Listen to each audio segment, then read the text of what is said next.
And we're back. Yeah. It's your boy Ivy Joe. Your boy at Just Kingin'. And we're back from the JKM studios, live from beautiful West Palm Beach. Absolutely. Florida. It was a beautiful day today. Absolutely. Yes, it was. Especially at 7 o'clock this morning up at Jupiter Beach. Yes, it was. I saw the pictures, man. Man. I was like, I should have got my ass out of bed too. Well, if you didn't have a photo shoot, I don't know if there was a reason to get up that early. Facts. But 5 o'clock on a Saturday is it's a bit earlier than I care to get up on the weekend. So, but it looks like the picture's gonna come out great. Oh, the pictures is fire. We already got a couple of them. It looks like the picture's gonna come out great. Pictures is For fire. all that don't know, wifey took some prego pics. Yes, sir. Maternity pics. She's 35 weeks right now, so we went ahead and got the pics knocked out. We wanted her to be of a decent size. Yeah, you know you like that shit. Yeah. That's very noopy. Very what? Noopy? Nah, never that. Don't let the red hat confuse you. I'm just burning the impurities. Just burning the impurities of the frat, baby. That's all we doing when you see me in that. Yeah, baby. For all those that can't see, I didn't have nothing red on in ain't nothing red on in this picture. But it's very noopy though. I got on a white linen shirt and some khakis. Khakis, man, rolled up to keep them out the sand. That's all, Yes. Distant lover, We were. What can you say? I don't know.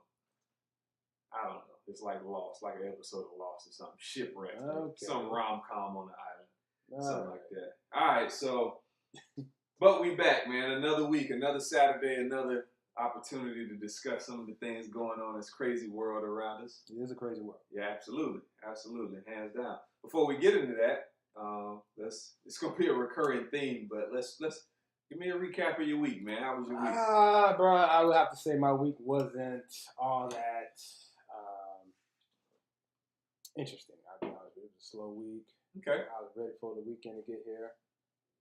Did make it to the gym a few days, but I think 4 days out the week. Got that? Yeah. So I'm staying consistent there. Okay, for sure. That's about it though, man. I was ready for the weekend. I feel like that. All right, understood. A weekend with slow motion. Yes. Yeah. Definitely. Pretty much the same on my end, man. Wasn't too much going on. The regular 9 to 5 hustle. Mm-hmm. Getting ready for this. Got a big project coming up. I'll leave it at that without giving too much detail. We got a big project at work coming up, and I did just change positions, so I'm trying to get everything in line there so that we, So I think we both had that going because I have a big project I'm working on this week. Okay, sure. Started this week. Had some meetings with some people at the head office, and then circled back with my team. And yeah, I have a big year this year. All right, for sure. Looking for my fives this year too. No doubt. I did get goddamn Invisalign. That was kind of crazy yesterday. A random Friday. I didn't even know I had the appointment set till my phone went off. Luckily, I went to the right location yesterday as far as work location. Yeah, so I was gonna close. give me some too, man. Yeah, I was close, so I got it, and they're not in right now. So we're gonna get to this drink so I can get them back in. And I might be talking funny, but hey, I'm gonna have these pearly white smile on y'all ass, so I ain't worried about it. But yeah, so with that, we're gonna jump into the drink of the week. Yeah. Real quick. All right, which is this week's your week. This week is my week. So we took it down to old Mexico. Yeah, we took it down to Mexico. I don't see no worms in there. Nah, ain't no worms. We did go with the reposado though. My man Regis would approve. There you go. So shout out to Regis. So what this brand is, for those that can't see the bottle, and hey, shout out to us having video now. We done found a will and a way to incorporate some video. So we're trying to, enhance and improve the podcast week by week. So you can see our beautiful faces. Absolutely. And this lavish, luxurious beer. Shout out to Tony Baker. What is it? Drip, drop. Boom. Oh, gold drip, man. Drip. But what we got this week is Espolón tequila. And like I said, it's the reposado, so this the brown that we got this week, man. This is a really good tequila. ain't gonna break the bank. I think this bottle right here, the Reposado, is a little more expensive, but this bottle was only about, I think, $23. Okay. And then the clear, the white tequila is only like $20 or something like that. Okay. Gotcha. So this is on par, I think, quality wise with your Patrons, with your 1800s. It's killing Jose Cuervo. Okay. I am not a Cuervo fan, man. Fuck Gotcha. Cuervo. Okay. Okay. I can't even smell that shit without hurling, man. So Cuervo, am I even saying it right? Cuervo? Hey, man, I'm not. Jose Cuervo. I am not a tequila Jose guy. Cuervo. Tonight I'm Jose Cuervo. living on the wild side. I don't fuck with no Jose Cuervo, man. You know what I'm saying? But Espolón, right here. The white bottle has, and if you don't remember the name, remember it's a skeleton riding a chicken on the white bottle. It's a skeleton riding a goddamn chicken. So you know it's got to be good. They put some wild shit like that on it. So what we did, set that down there. Ivy's drinking his straight. I'm gonna just start that way. Yeah. I gotta taste it. Yeah. I already know what it tastes like, so I'm going straight for the margarita. I done already mixed it up. Margarita mix. Yeah, we part of our pre-production. We was already, talking, and I poured the drinks up. So y'all not gonna get to pour this week, but yeah. So there it is. Okay. Yep. That's smooth. The tequila, as an icebreaker, loosen up the tension before we get into some of these topics, man. Mm-hmm. I think we have an interesting week. Yeah, definitely. Very diverse week. We got a lot on the docket. Mm-hmm. Yeah. A little bit of Bow Wow, a little bit of State of the Union. Yeah. A little bit of your boy, Kobe. Kobe Bean.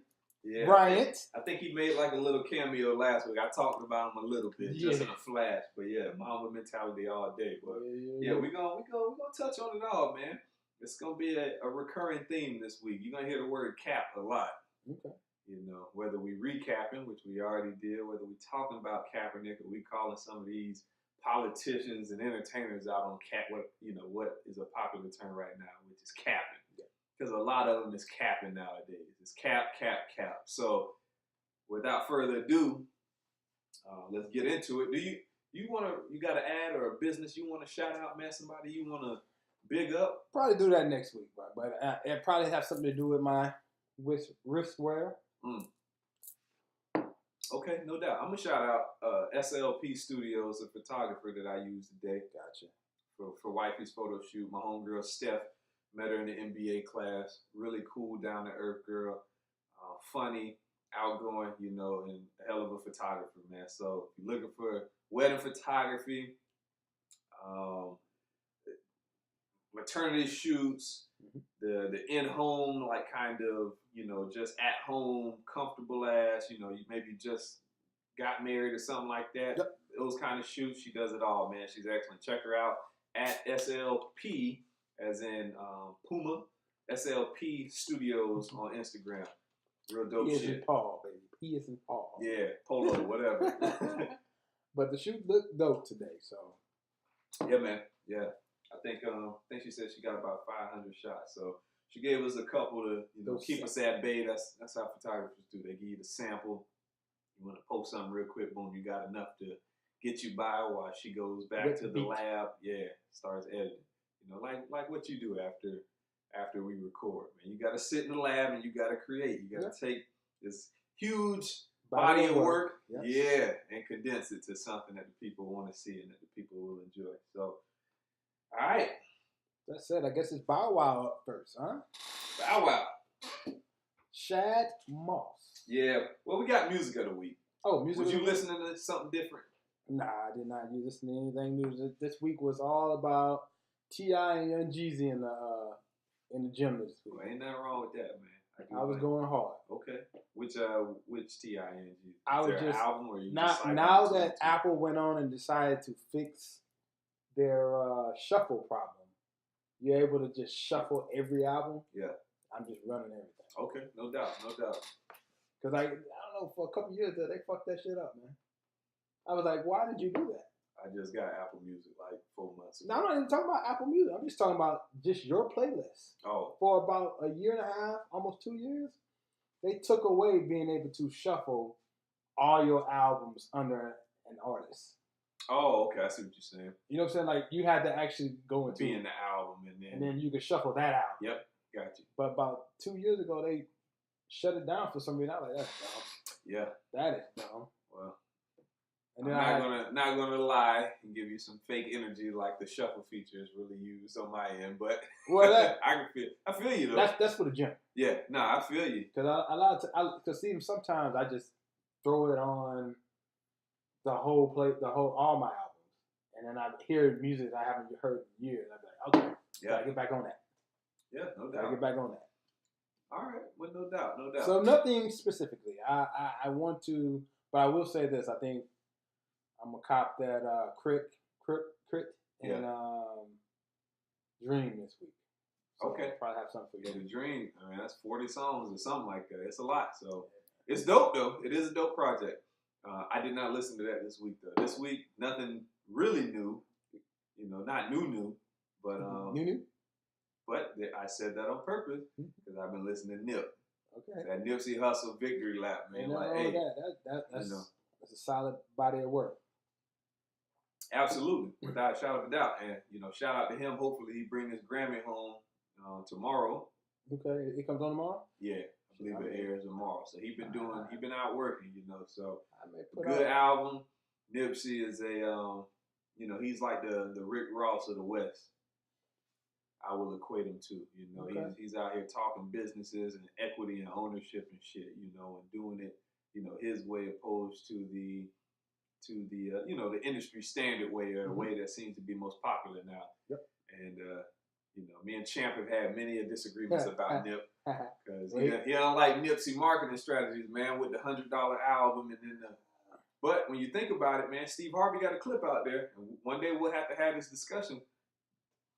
But in Steve Harvey's clip, he said, you can make $1 million selling 1 million widgets for $1, or you can sell one thing for $1 million. Yeah. At the end of the day, it's $1 million, right? It's all about how you want to go about doing it. So rather than Nipsey going kind of the ringtone, I'm just going to kill you with volume kind of way, he went with, let me see how I can pair, my music with my shows, with my merch and all this stuff and create a package for the consumer to where the consumer would pay $1,000 for an album. Because he did that. He sold 100 albums for $1,000 a pop. But he bundled them with merch, tickets to the concert, backstage passes, things of that nature. And to be quite honest, all that is, he was just looking for ways to disrupt industry. So he was just looking, thinking outside the box. Yeah. That's $100,000 in revenue right there, baby, just because he was creative and thought outside the box. Everybody's saying they're #1 fan. And even he said it, it's not probably something he's going to do every time, but it's just something to stand out. Yep. No doubt. And essentially a marketing thing. And it worked for him. So, yes. All right. So now that we got that aside, Little Bow Wow, you just don't know. Shad Moss. Mm-hmm. That's what you want to be referred to nowadays. I give him Shad. Yeah, I give it to him. I ain't mad at that. No. So, literally, as we were recording last week, Lil Bow Wow was taken into custody. Mugshot showed up online, all that. You saw the scratches. Looked like Freddy Krueger got his ass. Yeah, got his ass. Got with him. So clearly, he got arrested for some kind of domestic disturbance.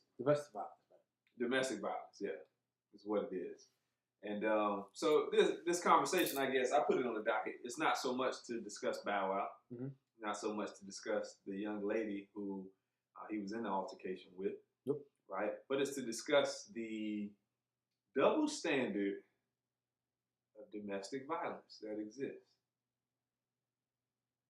And there is a double standard. Yeah. Right? Because Bow Wow, soon after, the picture surfaced, you got all the jokes. And the jokes ain't just even Champ did. Say what? Even Champ was doing it. I saw him on Twitter. I saw you, King.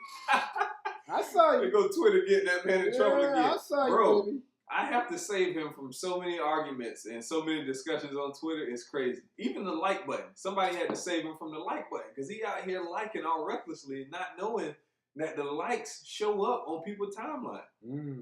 It's like, bro, and this ain't him, but just as an example, it's like, bro, if you out here liking, you know, Bang Bros page and they post, like, bro, we can see that, bro. Yes. Now that wasn't Champ, but you weren't far off of that. Yeah. You weren't far off of it neither. But again, man, Champ, we're gonna have to get him on the show. Champ has excellent conversation. You know, it straddles the line of what's considered, you know, PC or what's the norm, but excellent conversation, right? But you know, once we get everything we want to do, he can easily call it. Yeah, absolutely. So yeah, it's gonna happen. Like we said when we opened up, man, we looking at ways of improving and progressing the podcast. So the first week, you know, we worked on the audio. Second week, we had first couple weeks, right? We went back. We got some feedback from y'all. We listened. Y'all said, hey, man, the audio was kind of, you know, it was cool, but it was kind of in and out in some places and all that. So we like to think we fixed that, right? But we went back and revisited. Not to say it won't get better, because we working, right? Yep. But then we left last week and it was like, yo, man, it would be really dope to have some video. We started talking about it, and it was already kind of late. We didn't want to get into fidgeting with it, but, you know, we took that as a action item. Went back during the week. You know, I did some Googles and all that on how we could get the video going. I already had the camera and the equipment, the lenses and all that. So it was a matter of just figuring out how to sync the audio, right? So here we are with the audio. You see your boy with the what's it called, lapel mic or whatever? Yeah, so we mic'd up, baby. We double mic'd. Double mic, baby. But all right, so I digress. But back to Shad. So the double standard. The double standard. So I'm gonna segue or intro this with the. I don't even know if you even read up on that lately. I did, but I don't want to get too into the details of. And maybe what I read, you know, and that's another topic for another day, man. Is that it's too much information out here. Yeah. I don't know what's the truth. So I guess for me, so I guess just to dive right into it, ladies, keep your hands to yourself. Keep your hands to yourself, because for every Shad Moss, you're gonna run into a little Ray Ray, and he's gonna mule kick your behind. Yeah. And you're going to wake up looking battered and bruised. I don't want that. Yeah. And let's just be frank. Let's be frank. You can't. So I have cousins. In Baton Rouge that's probably a lot of guys out here don't want it with them. Yeah. They didn't put a few guys down. Just to check mark on that. But for every one of those, there's like 100 just regular women that can't take a beating. Yeah. They can't fight. And when you say put them down, you're talking in a one-on-one. Yeah, you know, with like, your hands. She put them hands, like, hood niggas know about my cousins, know them by name. And it's like, oh, you good. Like, my sister would go out with her. My sister, you know, what I would consider. So these are female cousins? Yes. Oh, okay. I got you. I thought you was bragging on your boys. No, man. I'm talking about Lil Ray Ray. Female, women. Okay. And now they big girls. Yeah. But yo, dudes run up on them, put them down. Like, I'll never forget, my sister came home one night, and she was at the little hole in the wall, and they got wild. She was talking to some little dude. Little dude was like, you know, doing the male thing, you know, hey, just want to make sure you're okay, just that and the third, you know, who you with, just so I just want to make sure y'all good. Yeah. She says, I'm with my cousin. Who's your cousin? She says her name. Like, oh, you with Big Russell? Big Russell? Oh, you good then.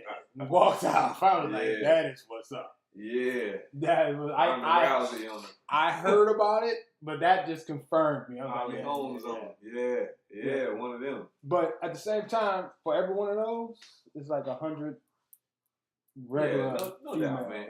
And you don't want that. You don't. Physically, you can't do it. It's not a stretch to say that, you know, just men are stronger. We're just naturally stronger creatures. We're usually bigger, usually stronger, right? So you poking the bear. More than likely, a physical altercation, like the dude's gonna win. You would like to think they'll walk away. But so before we get into that, right? And you said hold on. You said women, keep your hands to yourself. I'm gonna double back on that and say everybody just keep your goddamn hands to yourself. Yeah. Right? If you're a man, you shouldn't be putting your hands on no woman, right? Exactly. If you're a woman, at the same time, don't think because you know, he's been a gentleman this whole time, that if you go off and start, you know, swinging on him, putting your hands on him, hitting him in the face and all that. There's such thing as reflex. Yeah. And there's some people just black out, man. And it's like they don't, you know, you might take them back to a place that they wasn't trying to revisit, but you don't know. And in that moment where you're getting, you know, two-piece, right? It's fight or flight in that moment, right? As a reflex, as you put it. And in that instance, you know, it ain't right. I don't condone it. I don't, you know, I don't particularly like, I definitely don't like it when men put their hands on women. But again, I think Charlemagne says this a lot, is that, you know, you can't tell somebody how to react, right? So if you hit them, you can't steal off on somebody, and then if they return that same energy to you, be like, well, I'm a woman, you're not supposed to do that, right? You can do that, but you still got hit. Yeah. You got hit. It happened. And see that on the same time is you acknowledging that double standard, because you want to be able to stole on him so he can feel you, but then you want to feel protected. Yeah. Because you're not supposed to hit me. It don't work that way. I mean, again, in a perfect world, you know, shouldn't touch it. Chivalry is not dead, but you're asking, just take it this way. You're poking the bear. Absolutely. And just everybody keep your hands to yourself, man. Even a little play fighting. You remember as a jit, man, you couldn't even slap box with some people without them getting serious. Yes. So if you can't even slap box without that turning into, you know, damn near shooting up the block, that just goes to show that we shouldn't be putting our hands on nobody, man. Just respect each other. If you got a disagreement, man, just hit the other room, cool off. But what I will say, and I guess the one thing I will, we about to move on? No, I was gonna say that aside. Let's get to this damn story. Yeah, because I hear she you know, I heard Bow Wow was a little jealous because she was, you know, so that Shaq's ear. Yes. Which, if you Bow Wow, to be fair, you gonna fight your girl, you gonna fight Shaq. Bro. Answer the question. You Bow Wow, you gonna fight your girl, you gonna fight Shaq, bro. Well, I mean, I don't even know if I would even completely get upset about it. Primarily because the answer is not Shaq. When you look Bow Wow, when you that probably is the answer. But what I'm saying is that I think that they just got back together within the last couple weeks, right before that. So it's like, yo, what you think she been doing the whole time? Think she just sitting on her hands, not doing nothing? So I'm like, shit, man, you got to be player about it, man. Yeah, she went home with you, man. Yeah, you know, and that's. She went home with you. Some dudes ain't confident that way, you know. They see somebody that might can't worry about that. Well, fuck, man, Shaq got more than you, dude. It just is what it is, man. You know exactly how much that man contracts was, and you don't even know what he's doing outside. And he's on TV every other night. You know what I'm saying? And shit, he's on it seems like every other fucking commercial. Yeah, Gold Bond, Buick. The General. Shaq out here getting to it. Yeah, so, I mean, shit, man, he got more than you, yeah. But, I mean, shit, man, he old, man. He the cool guy. On camera. Shout out to Invisalign. These shit are not invisible. No, they're not. And you're about to start listening. You're going to have a good list tonight. I thought about that, too. I was going to say, I already hear it. I hear it. But you know what? The more you wear it, the better you're going to get. Yeah. I thought about that for the episode title. I was going to replace all the, IS words with THs. Mm-hmm. So Prometheus. Yeah. But yeah, man, so if it sounds like I got a list, I got my Invisaligns in. So but you know it's more important to me to have straight teeth. But with that said, you know, he kinda instigated. Yeah. He kinda instigated it a little bit. You saw the elevator scene? Who instigated? Shaq? Or no. Shaq, yeah. He got all in her face. Very in the elevator? Yeah. Hey man, y'all gotta stop cornering these women in the elevator, man. You can see from Jay-Z and Solange. Yeah, and you can see he was like, what? in her face. I was like, yo, dude, you got to chill. Bro. Close quarters, she hit your ass with a 2-piece. Yeah, got you. So, you know, in that instance, I'm like, she probably felt some kind of way. And you can tell she was kind of drunk. At first, I was like, maybe you were just trying to get the key away because she was drunk, because she looked kind of drunk. But then after a while, it was just like, nah, you being an asshole right now, nigga. She made his ass pay for it too. Oh yeah, no doubt. Oh yeah, you kind of man. Kind of looked like you almost had that one kind of like a coming. Yeah, she scarred him up though, man. He got you know, he's seen all the scars. She's a pretty girl though. What the hell that got to do with her fucking? Nah, man, scarring the nigga face up? I'm just saying. Fuck. Like Shaq always said he like a pretty woman. Like, hey, I was in Baton Rouge. He used to come back early. You know, I was in college right there in like the early 2000s. Don't incriminate Shaq, man. Shout out to the bruh, man. Don't me too, the bruh, man. Ain't no we don't need that shit researched. He ain't missing. Yeah. And that was a few chicks from Southern. Bad ones. I was like, I understand. Allegedly. Salute. Shaq, allegedly. Why is it allegedly? Stay with that. There's pictures of them. Like there's times where I'll be like, damn, she went to Southern. So next on the internet. So next to Southern. Is are we done with that? Are we closing it? I just didn't want to talk about Shaq no more. You know, he's a Laker. Shaq is a celebrity, man. He's an ex-Laker. He's a member of Omega Psi Phi Fraternity Incorporated. Yeah. You know what I'm saying? 1911. That's cool. 1911 was a good year. It was. And 5 is a good number, apparently. Hell yeah, so. It is, baby. 5 on that level, baby. I got 5 on it, yeah. But 5 on that level. I don't know what that shit means. That's some new shit. Okay. I ain't joining in on that. Especially you done called me out for the red hat. Hey, this shit say God is dope, by the way. This ain't no MAGA shit, so y'all don't try me. Don't try your boy, man. Niggas be squaring me up sizing me up whenever I wear this shit. Who? Just anybody. Like, MAGA? Dog, Trump done made it so hot in the streets to even wear a red hat now. Mm-hmm. It's crazy. Because people just assume it's a MAGA hat. Okay. But it's not. But you know, you have anything else on that fiasco? Nah, man. I think, we didn't really touch on the double standard. So I will say this. There is a double standard, right? Because what and this is what showed up. This is how it showed itself. Is that he did the right thing. Well, I'm not gonna say that, right? From what I heard, for all intents and purposes, he did the right. He didn't attack her back, right? He might have restrained her a little bit, but he wasn't going to blows with her. Yes, right. He didn't do that. So in that regard, I'm gonna say he did the right thing. But you know, I don't know all the details, right? So in my eyes, from a man's perspective and from, you know, someone, I consider myself a gentleman, right? And I was always taught, you know, don't put your hands on women. And that kind of stems from, I got in a fight with my older sister, man. She's 7 years older than me. We got in a fight one time. I was in like 2nd grade. And even then, in that fight, I remember it too. It's like I was sitting in the chair and she wanted to get in the chair and she told me to get out the chair. I was like, I ain't getting out the chair. She like pushed me, mushed me or something like that. And then she started swinging off on me or whatever. And I threw one blow, caught her with one body shot. Boom. And she went down. From that day, I was like 7, bro. She was 14, 15. From that day, to see my sister like have to hunch over and you know, catch her breath. And I'm just like, we could do this. 7 years younger, from that day I was like, it ain't fair.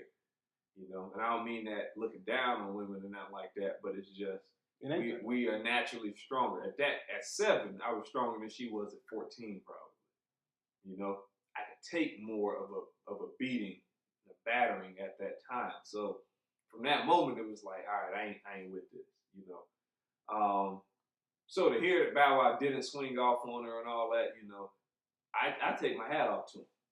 Boom, I would literally do it. I take my hat off to him, man, because, you know, it take a lot in that moment to be getting swung on, to have the wherewithal to be like, you know what, let me just restrain her and keep her off of me or something like that, right? But I guess the caveat to that is there was apparently bruising found on her. Where? Like going around the wrist and like midsection. Wrist or ribs? Wrist and midsection. You can throw the wrist out. I ain't nigga was holding your wrist while you was clawing them up. Hey man, Lady Strike or whatever the chick name is from the last Logan movie. Like, nah, man. Hey, You claw the man's face up. Like, if I'm holding your wrist, you got bruised wrist, you got bruised wrist. Okay, well, I'm just pointing that out. Hey, all right, well, And I was on the record saying that. And it seemed like, you know, when she originally called the cops, they restrained her to the room in order for the cops to leave. Yeah. And apparently, I guess they got called back, and that's how it actually got public. Okay. But I don't even know what the other two guys in the apartment were doing. Niggas don't be doing nothing on the side of fights, man. Don't nobody be breaking shit up. Niggas there for entertainment. It was probably recording it. The other niggas shout world star. I'm just saying, bro. Like, it's 2019, man. Don't nobody break up fights, bro. Not until the fight has gone on for 30 seconds so that they can go viral on the fight or something like that. So I ain't gonna bring them into it. You know, I just hats off to Bow Wow. The double standard does exist though, because people was, clowning them. Yeah, champ. I saw you, champ. I saw you. I don't even. Man, that's just a bad situation to be in all the way around. You know what I'm saying? It is. But, as a man, you just gotta have, comfort and solace and confidence in knowing that, like, despite what everybody else say, despite what, the world, what champs say, is that I ain't still off on this girl. Yeah, I'm fucked up as a result of it. She clawed me up, got me good, but I stuck to my principles. Yeah, right? I stuck to it through this because, an eye for an eye leaves the world blind, right? Is that Mahatma Gandhi? Yeah. Ooh. And I keep the peace. I'm like, Gandhi with a Tommy gun. That's side, but that's another story. But, and I didn't do that bar no justice, but whatever. But he did the right thing, man. He stuck to his ones, right? And I respect him for that because it's a lot of dudes, man, that I've seen that could have turned down the altercation.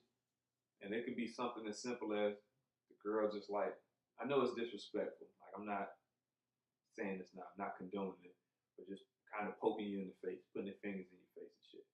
Man to man. Leave your hands. Don't put your hands on anyone. Nah, nobody. Man to man, though. Because I've had this talk with women before where it's like, you can't do that. Like, you don't know what you're doing. Like, that's cool. Not even cool, but it's like tolerable to another woman. And I don't even know if that's true, right? Yeah. But clearly they do that to other women. But it's like, I think even then it's fighting words. It's just whether or not that woman wants to fight. Probably. Okay. We could go with that. But I've seen women that's like, put the hands in the face and push up on you and all that. And I'm like, in a man's world, yeah, like, you put your hand in my face, we swing it, right? You get face to face, you disrespectful.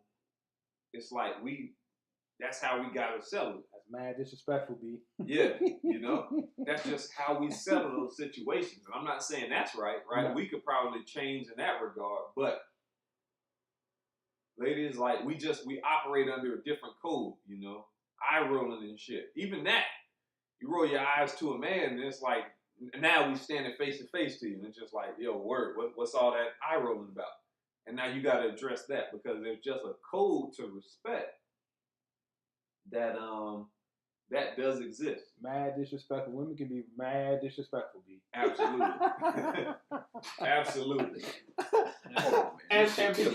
And because go ahead, keep of the double standard. It's a double standard with Invisalign. I was wondering how long you go last. I ain't lasting. But yeah, because of the double standard, they be mad disrespectful, be testing you. You're like, just walk away. Pull the Jay-Z. Yeah. Pull the Sean Carter, man. Walk away. Just let it chill. Walk out, man. I'm back, y'all. I tried to do it. I couldn't do that shit. The Espolon plus the Invisalign, it just wasn't. And the thing about it, it might have sounded worse to you, but it sounded like you was getting it.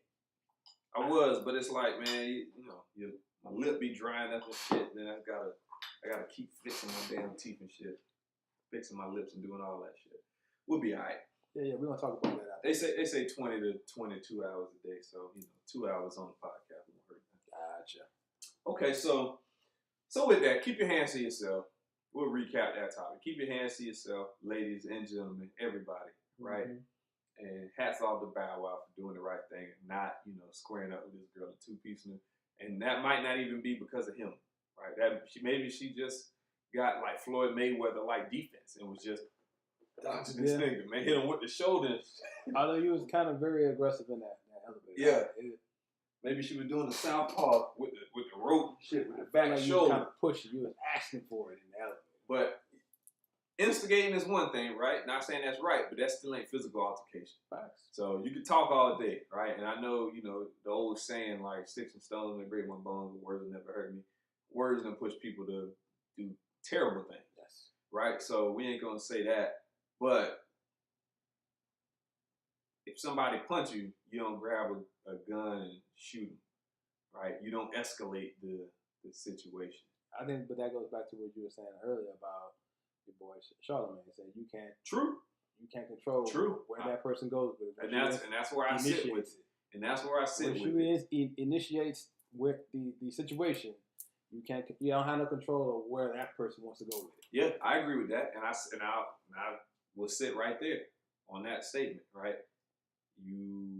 If he instigated and then you decide to level up and take it to a further level, what he does after that point, you can't tell him if he's right or wrong, right? Even when he's instigating it initially, right? If you don't want to just retort with words, if you want to respond with, okay, well, I'm gonna slap him because he's being disrespectful, or I'm gonna put my fingers in his face. I'm gonna slap this bitch ass.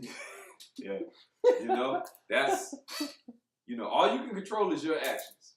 Is what we get into, right? Is the overarching, I guess, lesson to be learned here. You can't control somebody else. You can control yourself, and if you can control yourself, keep your goddamn hands to yourself. Yes. Right. Boom. There it is. Yes. All right. So moving on. Now you want to recap these Super Bowl performance? You know my fucking stance on this shit. Well, I know you. Well, yeah. Man, fuck them people. Here we go. But just a recap of the game, man. I didn't watch it. I didn't watch it either. But I know the final score was 13-3. A lot of people was disappointed. They said it wasn't entertaining. Well, you didn't have the right team in that motherfucker. That's one. That's one thing.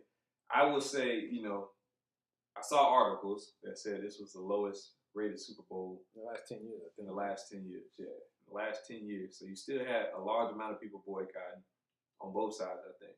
People in support of Kaepernick, and then you got the other people who are boycotting, people, the NFL, because people are disrespecting the military, which they're not fucking doing. But okay.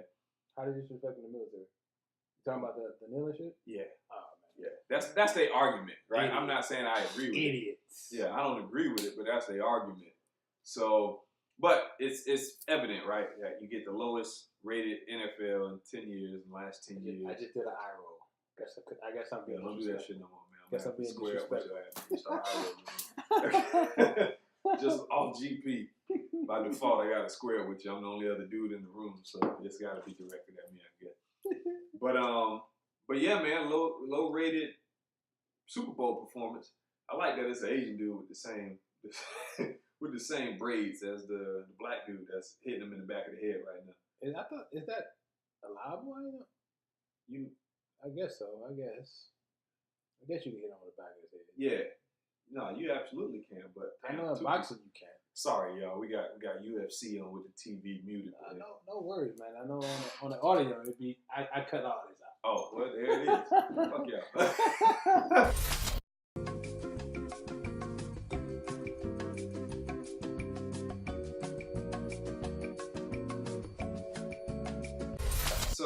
So low ratings, not just low ratings. The Super Bowl performance, they struggle to get I won't say a good artist, because I think Maroon 5 is a good artist, but I just think not Super Bowl halftime show quality, right? People are looking for that prime time, like who's the mega pop star or hip hop star in the moment.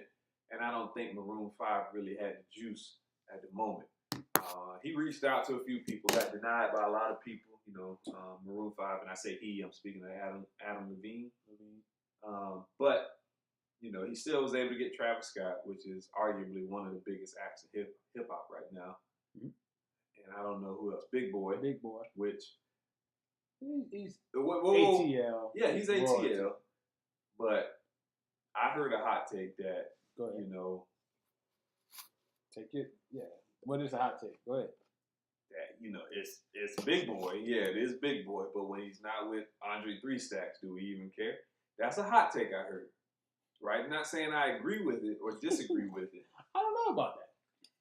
Not saying I agree or disagree, you know. But if you want to know where I heard that, Bill Burr podcast. Okay. Most recent one, I believe, his wife said that. Okay. And Bill Burr is a comedian who's married to a black woman. White comedian who's married to a black woman. His black wife said that. So I'm not alone out here is all I'm getting at. Okay, so you're saying we can drop that one. We could drop that podcast, huh? No, I'm not saying that. I don't want all of Atlanta, man. Shout out to College Park, Flat Shoals, where my people's from. My sister stay on Redan, so East Side. But, you know, it's just, I think without, I'm not even going to go there, man. Because then you really going to want to drop the clip. Thank God we don't got video. But, reposado.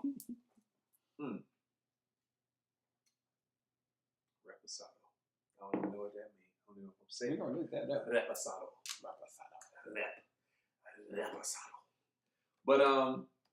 But yeah, man, it's just, you know, I think it was, I heard the commercials weren't even all that good no more either. I couldn't tell you, man. You could watch them and watch them. I didn't even do that. I've been completely against the NFL for the last 2 years, so that's just where I'm at.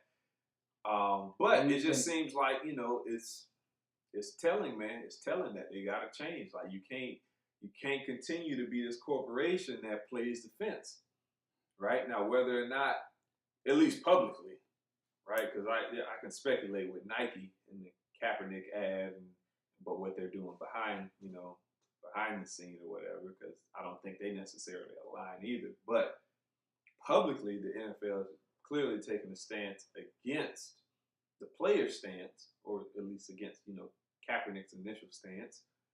But that doesn't appear to be enough for the right-wing, you know, consumers of the NFL, because I don't know what they want. I can't even pretend to know what they want. This isn't a MAGA hat, once again. It's just a red hat. Man. Those people are assholes, period. We told you what it was about, and you believe someone that don't even know what it's about. He made it a political thing, and I'm talking about, I guess, what, 45? Is that what it is? 45. He made it something that it wasn't. 44 and 2/3. He made it something that it wasn't. And if you're upset about because of something that he said, then you're an idiot. I'm done. Like, you know what? Don't watch him. It ain't hurting my pockets. Yeah. Period. Well, there it is. I mean, I didn't watch a low-scoring game. Pats got, 6 rings in the last. And them motherfuckers screwed us, so fuck them. I keep saying that. Who that? There it is. Yeah. All right, well, that's it for your recap of the Super Bowl performance. And, we didn't watch it, so or lack thereof. Can't expect, us to have too much to have to say about it, but no, there it is. So, moving on. Another incident where I didn't watch it either. By the way, reposado, Asian oak.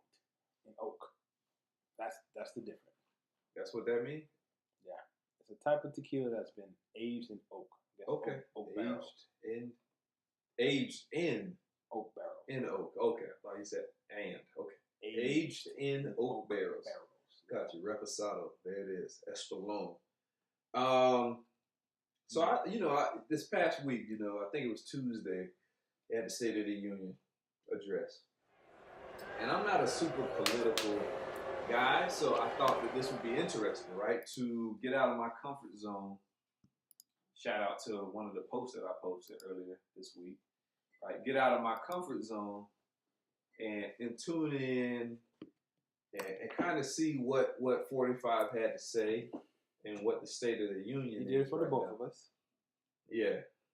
You know, what the State of the Union was, right? Where we're at as a country and where, you know, what we're looking to advance and take away from, I guess. So I watched it a couple times. I watched it twice.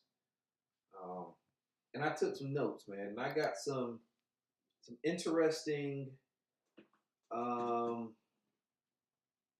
few things stood out to me. I'll say that. Okay. All right. Let's go. Top to bottom. Top to bottom. Top to bottom, man. We'll be here all day. Well, so I'm gonna hit on a couple of them, right? Okay. And I got an article that, let me see. I think I could send this to you some kind of crazy fucking way, thanks to this new airdrop shit. Yeah, I would say that airdrop is amazing. Yeah. But I don't know how to do it. So let me there's an article here, man, that I found, CNN Politics, and I'm not here to argue if the source is, you know, credible or not credible, right? But I use this to kind of, I feel like CNN is down the middle. Yeah, but again, I'm not gonna argue it, right? Because I'm sure if you extreme right wing, you can find something to say and push them left, and if you're extreme leftist, I'm sure you can push them a little bit to the right. I don't know. I don't care, but you know, I just wanted to kind of pit what I was hearing against something else, right? Yeah. So with that, I'll touch on the topics that kind of struck me as interesting. Okay. Because, you know,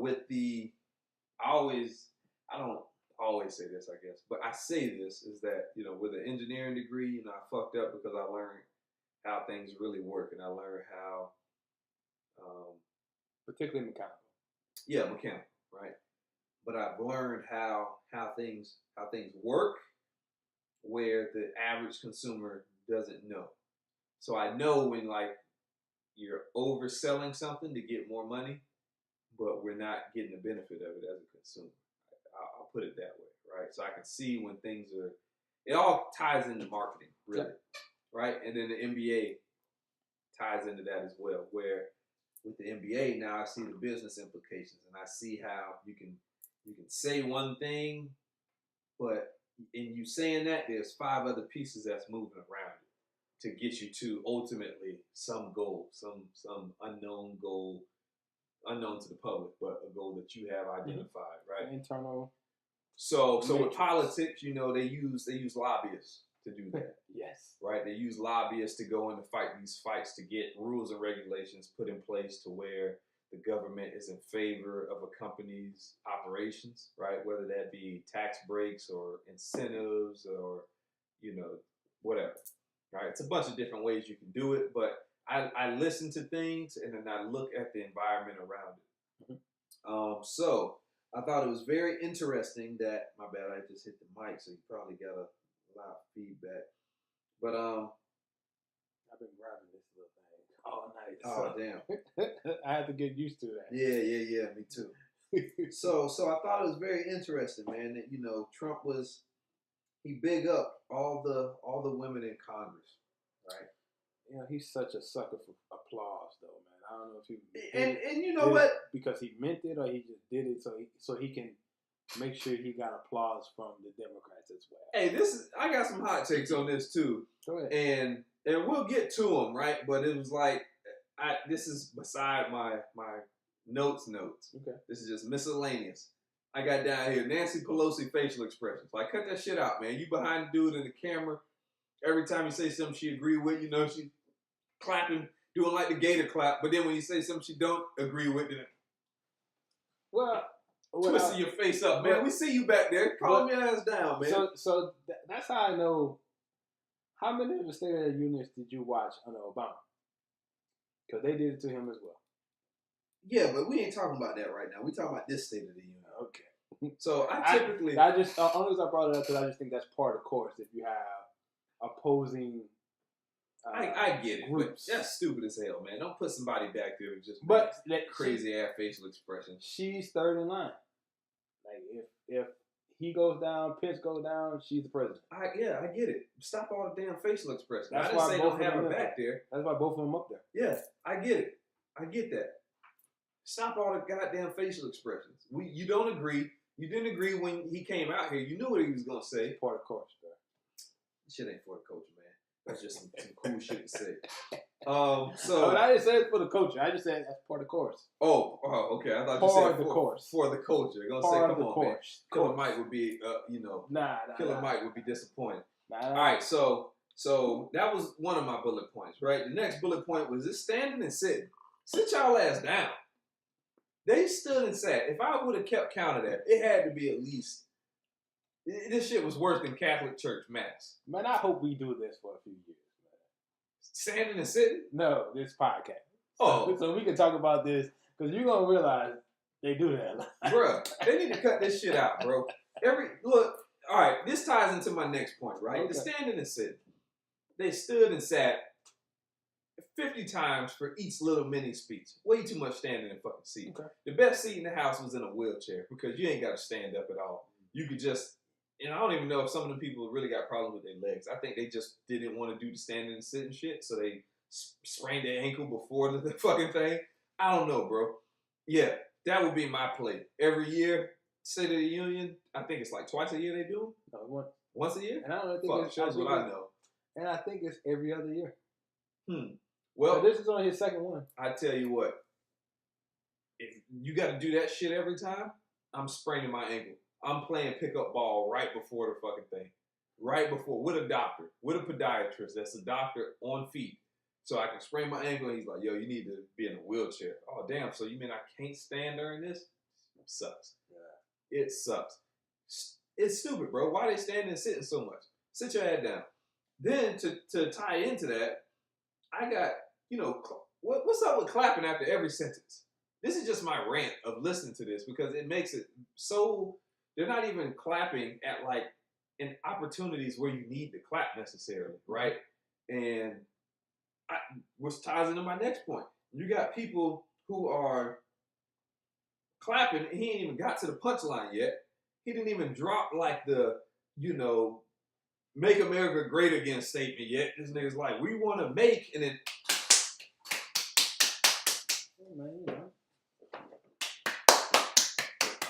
Like, he didn't even say nothing yet, bro. He didn't even say nothing yet. So you got that clapper. You got the other clapper that is the confused clapper, which Trump say something. They on Snapchat, trying to, get off the DMs or whatever with Nancy Pelosi in the meantime. And then they see somebody else clapping, so they.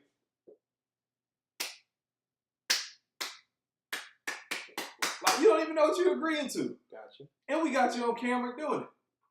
Cut that shit out. Cut the confused clapping out, right? Wait for the bar, right?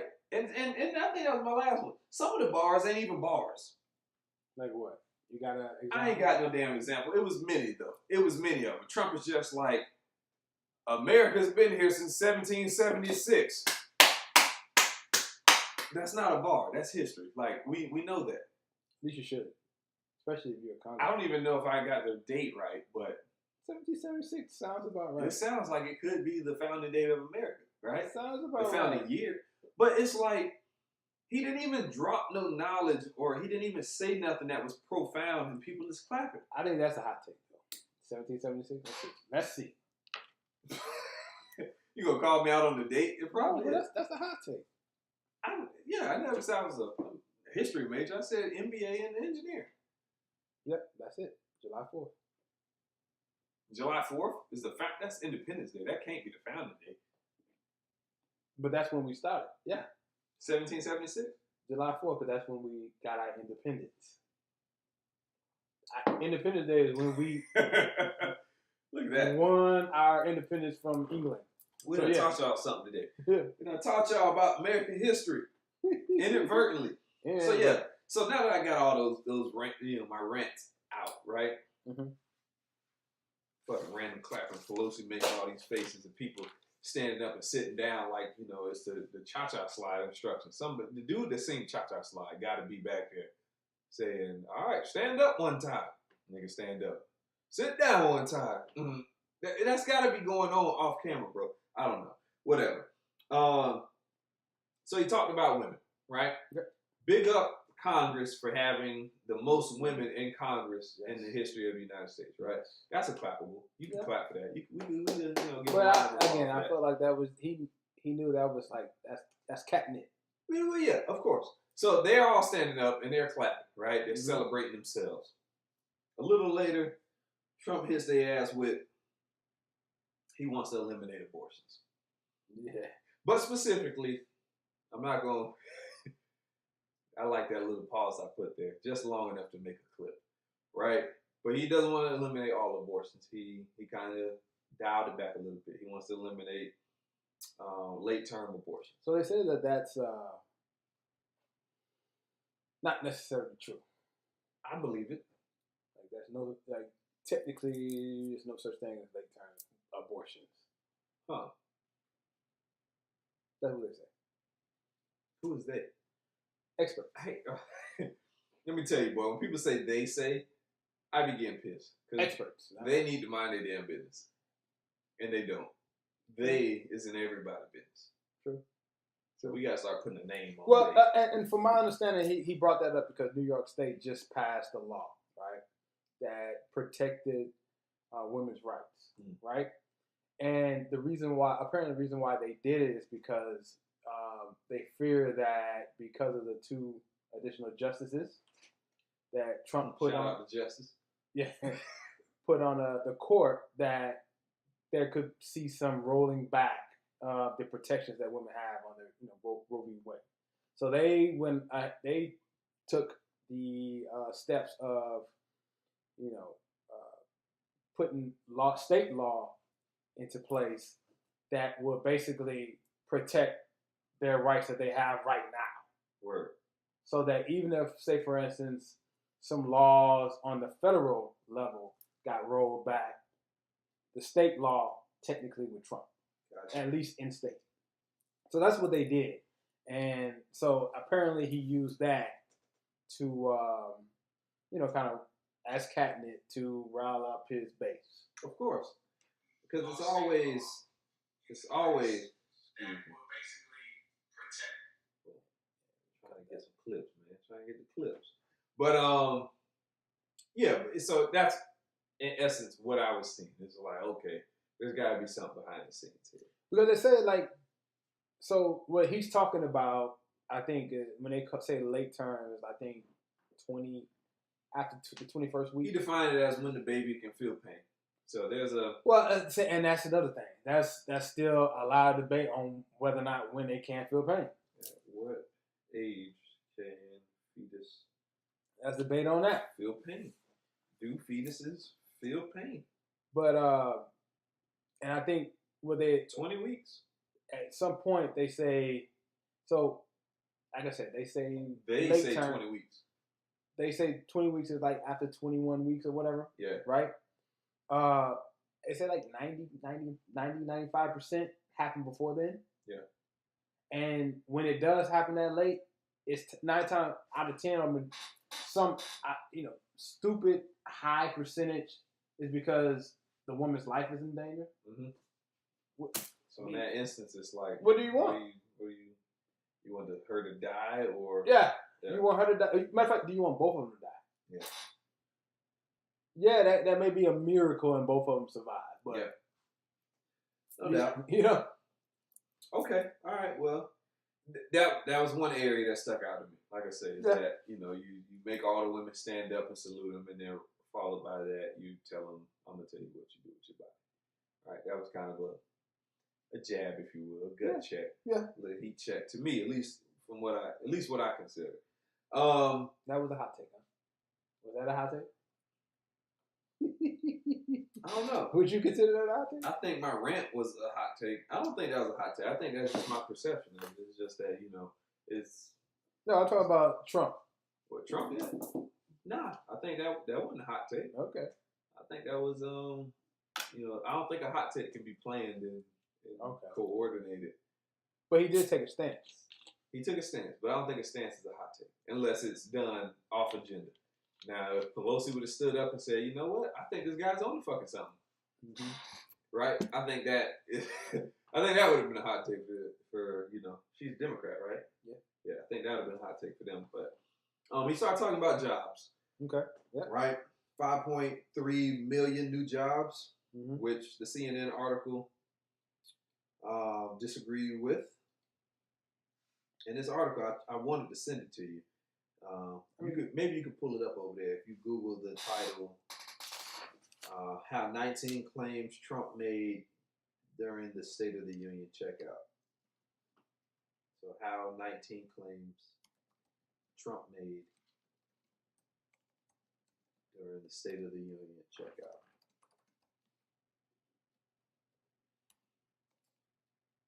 So, go ahead. All right. So, claims on jobs, man. He claimed that 5.3 million new jobs. Then he said he added, 600,000 manufacturing jobs, new manufacturing jobs, right? Mm-hmm. Which this article says Trump is overstated. Probably. So they're saying that's a half truth. Because he's losing jobs too. Yeah. So, but this is what the article says, right? Mm-hmm. Overstating about 454,000 were added since the beginning of 2017, and that's according to the Bureau of Labor Statistics. It goes on to say, but it's true that growth in the manufacturing jobs has sped up during the past 2 years. The reason for the uptick is likely due to a number of factors, including falling oil prices, strong job numbers nationwide, and deregulation. Yeah. Which deregulation is vague. I don't really like that, but well, it's vague. The only thing I will say is I know that a lot of the growth in the markets prior to the tax bill getting passed was primarily behind regulation, deregulation, and potential of the tax breaks. Okay. No doubt. So, but at the same time, that's how you know the fucking markets is a fucking sham. Because now they don't know what it is. Sham. They don't know what it is. All they're saying now, oh, well, they having good numbers. But everyone is projecting lower profits this year, though. Yeah. Well, I don't know if it's necessarily a sham. I think it's a sham. Because I feel like the rich folk, they can make that market go up and down whenever they decide to. Yep, that's true. Like whenever they want to take their money out, that shit hits the floor. And then whenever they want to put their money in, that's when shit all of a sudden is a run on shit. Yep. Pump and dump. That's what they call it. The pump and dump. Go ahead and flood the market, buy up all the stocks to inflate the price, and then once you make your 50 times, 20 times, whatever times. Oh, like I said, like we was talking last week about the $5 on that day. They made $5 per share on a certain stock that will not be named. Which I do not own any of. From 8 a.m. to 10. Made $5 on it. Yeah.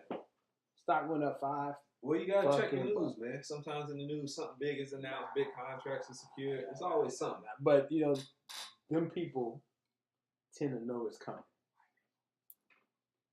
And not even them. I'm talking about rich. Yeah, uber rich, and corporation. Rich, uber rich, Uber. Shout out to Jay-Z. Yes. So there's that, right? And I don't know his point in trying to. And I guess you just claim statistics. He's just trying to say what he's doing is working. What he was capping on is working. But again, it was working before you got into office. Yeah.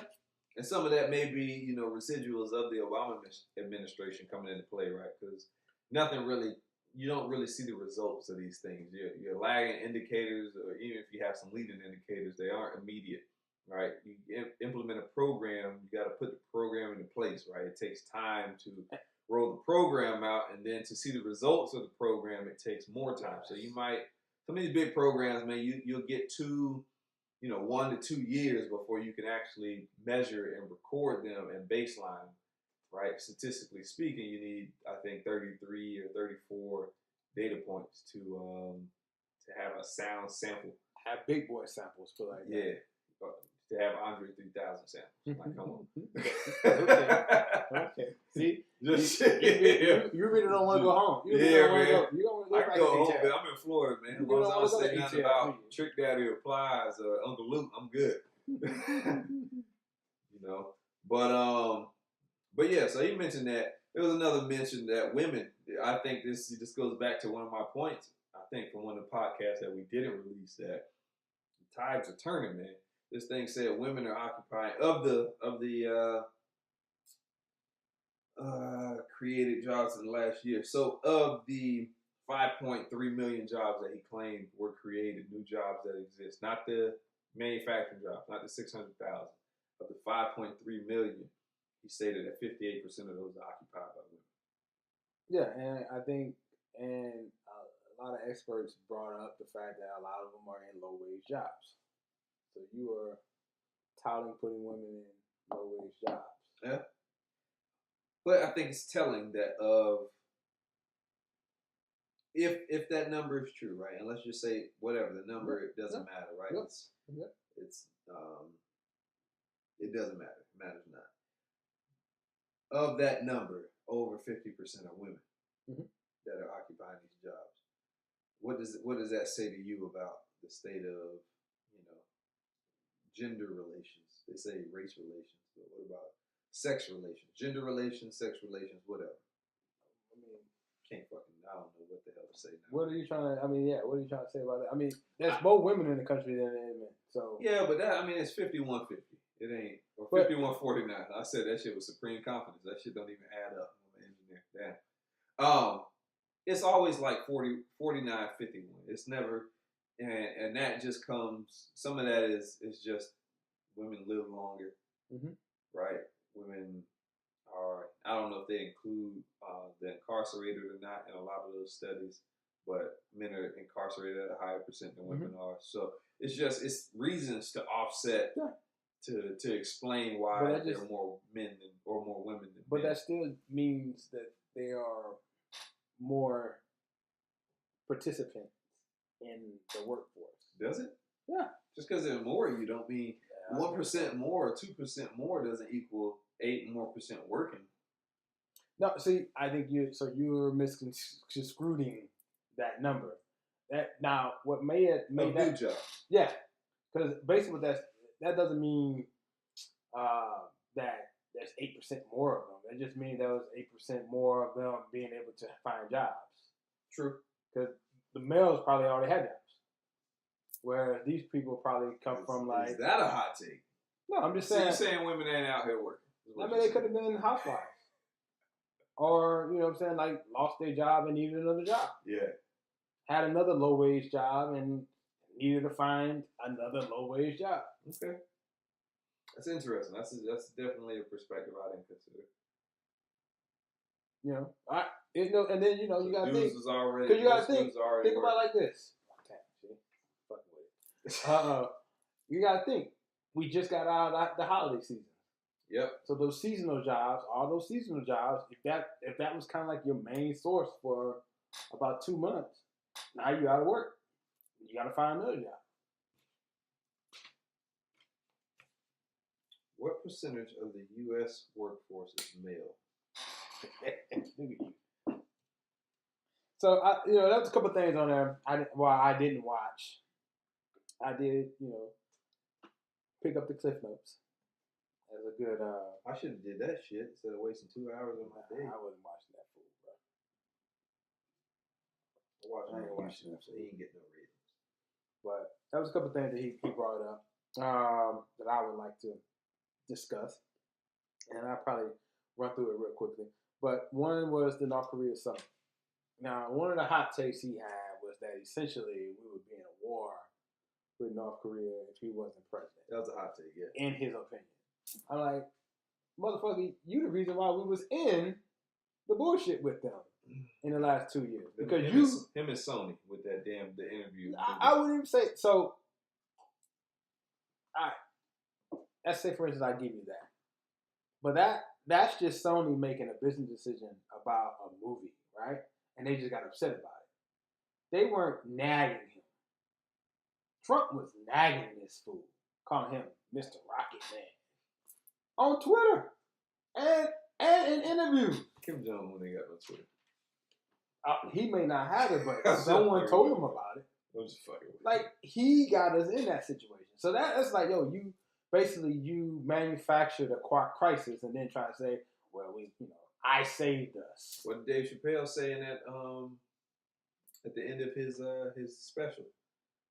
What's that? The equanimity one, where he went in the discussion about that book Pimp by Iceberg Slim. Okay, I definitely read a couple of those books. Okay, well, long story made short, right?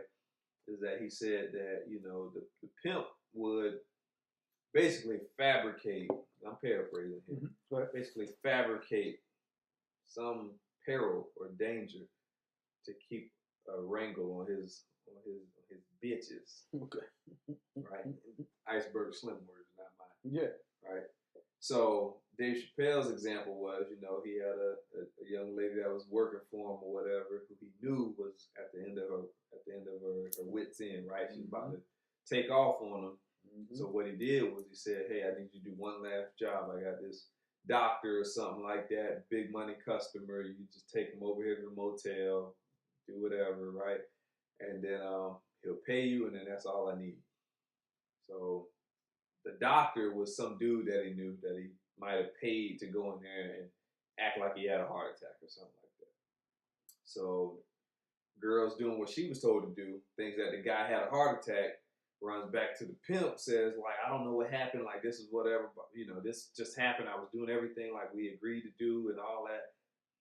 And she thinks the dude is dead. So the pimp says, hey, I can make this go away. Let me make some phone calls, get the sweepers in here, get the street sweepers in here, take the body out. We'll get rid of the body. We'll clean up the room and all that. But you gotta stick with me because, without me, this would have been fucked up, right? So he fabricated the whole appearance of danger, of peril. Yeah, and that's what they do every so that he appears to be a hero when in the end he paid the guy to lay down there and act like he had a heart attack and the fake dead and gave him some pills or something to make his mouth foam, to make it seem like he had a seizure and all that, just to make her feel like she owes him something because he, quote unquote, saved her. And so the American public gets his bitch, huh? Well, I think Dave Chappelle said, said each one has, so many miles on them. We'll use it. We use miles. Yeah. Right? So he says, she was down to 5 miles, DTE. And if you got a Neeson, DTE is, that's distance till empty. Right? And then by doing that, that's like topping off the tank, man. She back up to 400, 500 miles again. Because you gave the impression that she fucked up. You swooped in and saved the day, and now she owes you. There's a gentleman who had a documentary about him recently on Lifetime or something like that. His name shall not be mentioned because we don't support him anymore. But he's employing the same tactics. I like to point that out. It's just pimping, man. We celebrate it, but when we're face to face with it, shit ain't all that cool. Fuck no. Especially when you're dealing with fucking nuclear weapons. Yeah. Especially then. Next thing, especially then. I guess the next thing that came up, the wall said, mentioned something about call for compromise, and even said some bullshit. So I didn't have this written down, but said some bullshit about you can't have peace and investigations at the same time. It's like this boy did not go to any of his civics classes growing up, did he?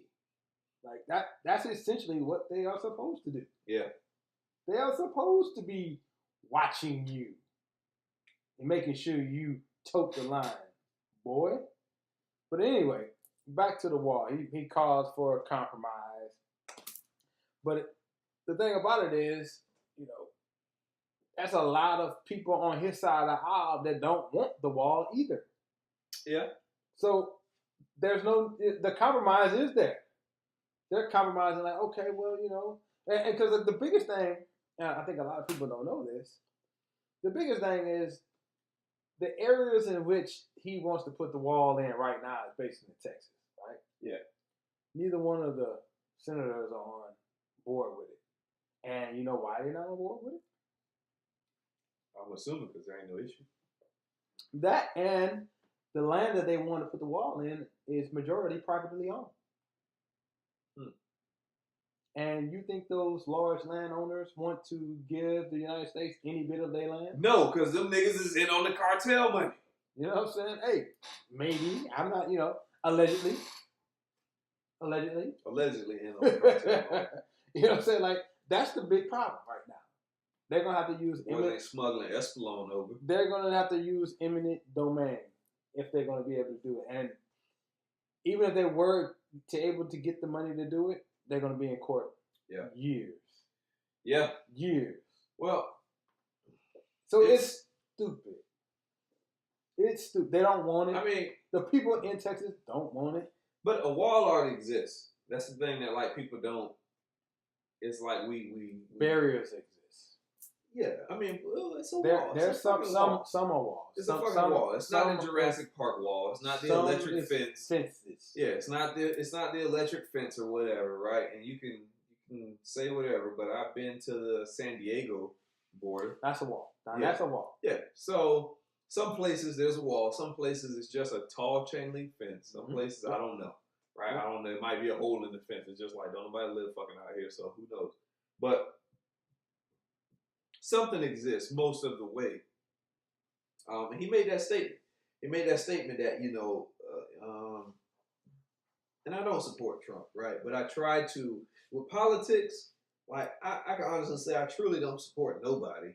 I'm objective to everybody, right? And everybody's got to prove themselves. And I think that me personally thinks that we got to be that way with everybody, right? Even if you like a candidate, you got to kind of take a step back and allow them to prove themselves. You can't allow yourself to be flattered and to be, just swooned into policies because you think somebody is charismatic or a good leader or whatever. Like they got to prove themselves, right? If you're a good leader, then you uphold, your promises to the people that you're leading, and not necessarily just. Maybe a good leader wasn't a good example because if you're a good leader, I think that's a kind of a culmination of a lot of other traits, right? But at the same time, if you're a good leader, you realize that compromise is just something that you ask from other people. Compromise is something that you have to also endure. Yeah. But right now he's like, no, I want it all. Yeah. Or I'm gonna veto it and cause another shutdown.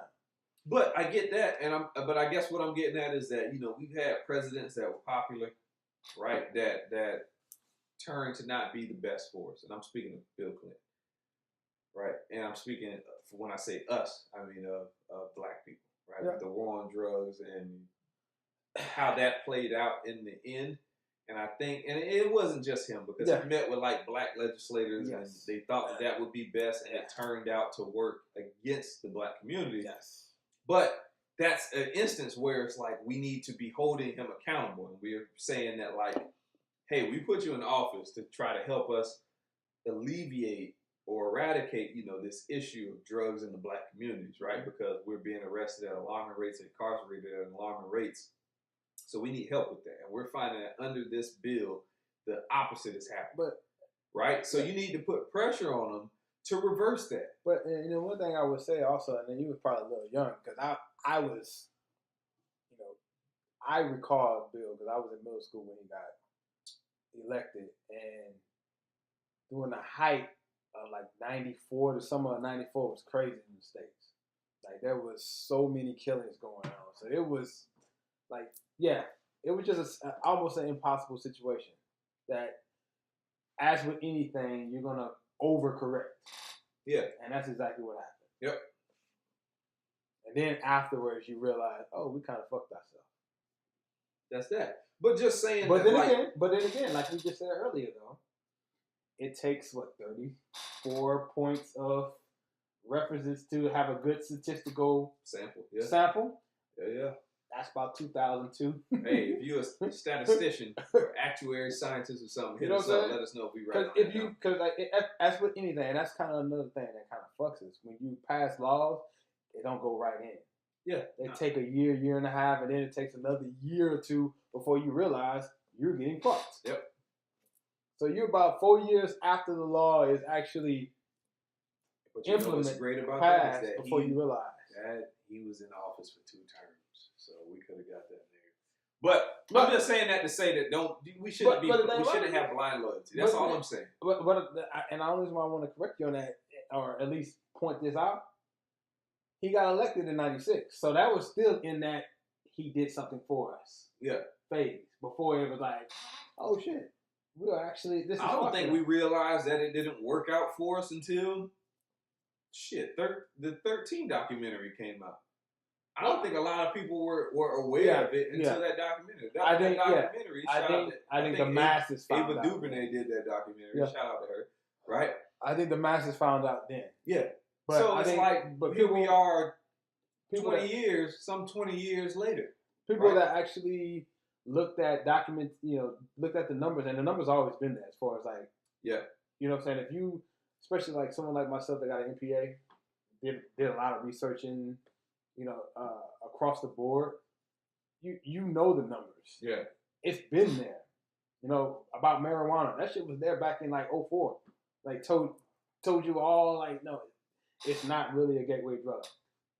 It's just one of those things where it's like, if you do coke, you do heroin, what's the likelihood that you also at one point or another try marijuana? Not necessarily that you started with it, but that you actually did marijuana. Because that's what the study actually points out, that it's not that you necessarily started with marijuana. Yeah. It's just one of those things. The study that says that it's a gateway drug, that you did marijuana at one time or another. So you could have actually, say for instance, started with speed. Moved to cocaine, and then along the way did marijuana. Yeah. But when they gave you the survey, and you mentioned marijuana, that's the one thing that all of them did. Yeah, so it's discussion. A gateway. That's for another discussion. We'll start. Right now we've been it's been a lot going on around us, so we've been kind of commenting on that stuff. But we're gonna start, hand picking some topics, because, that saying, men lie, women lie, numbers don't. Numbers fucking lie. Yeah, numbers fucking statistics. I can make some shit say whatever I wanted to say. Like for instance, the motherfuckers that say that climate change is still is still up for debate. It's because they were able to fix the fucking numbers, fix their study to have the numbers. Yeah. To back. Yeah, we still got to argue about it. Yeah.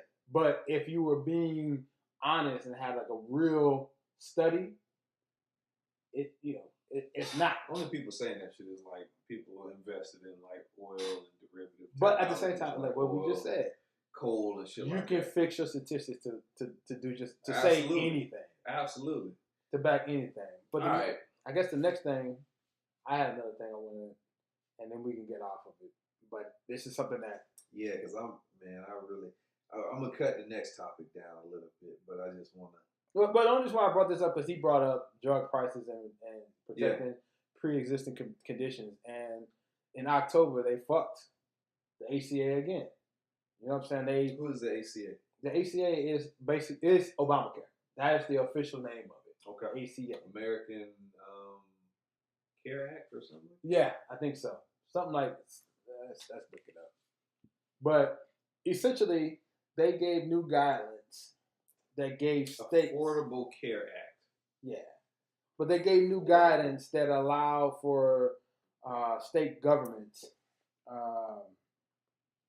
Let's see.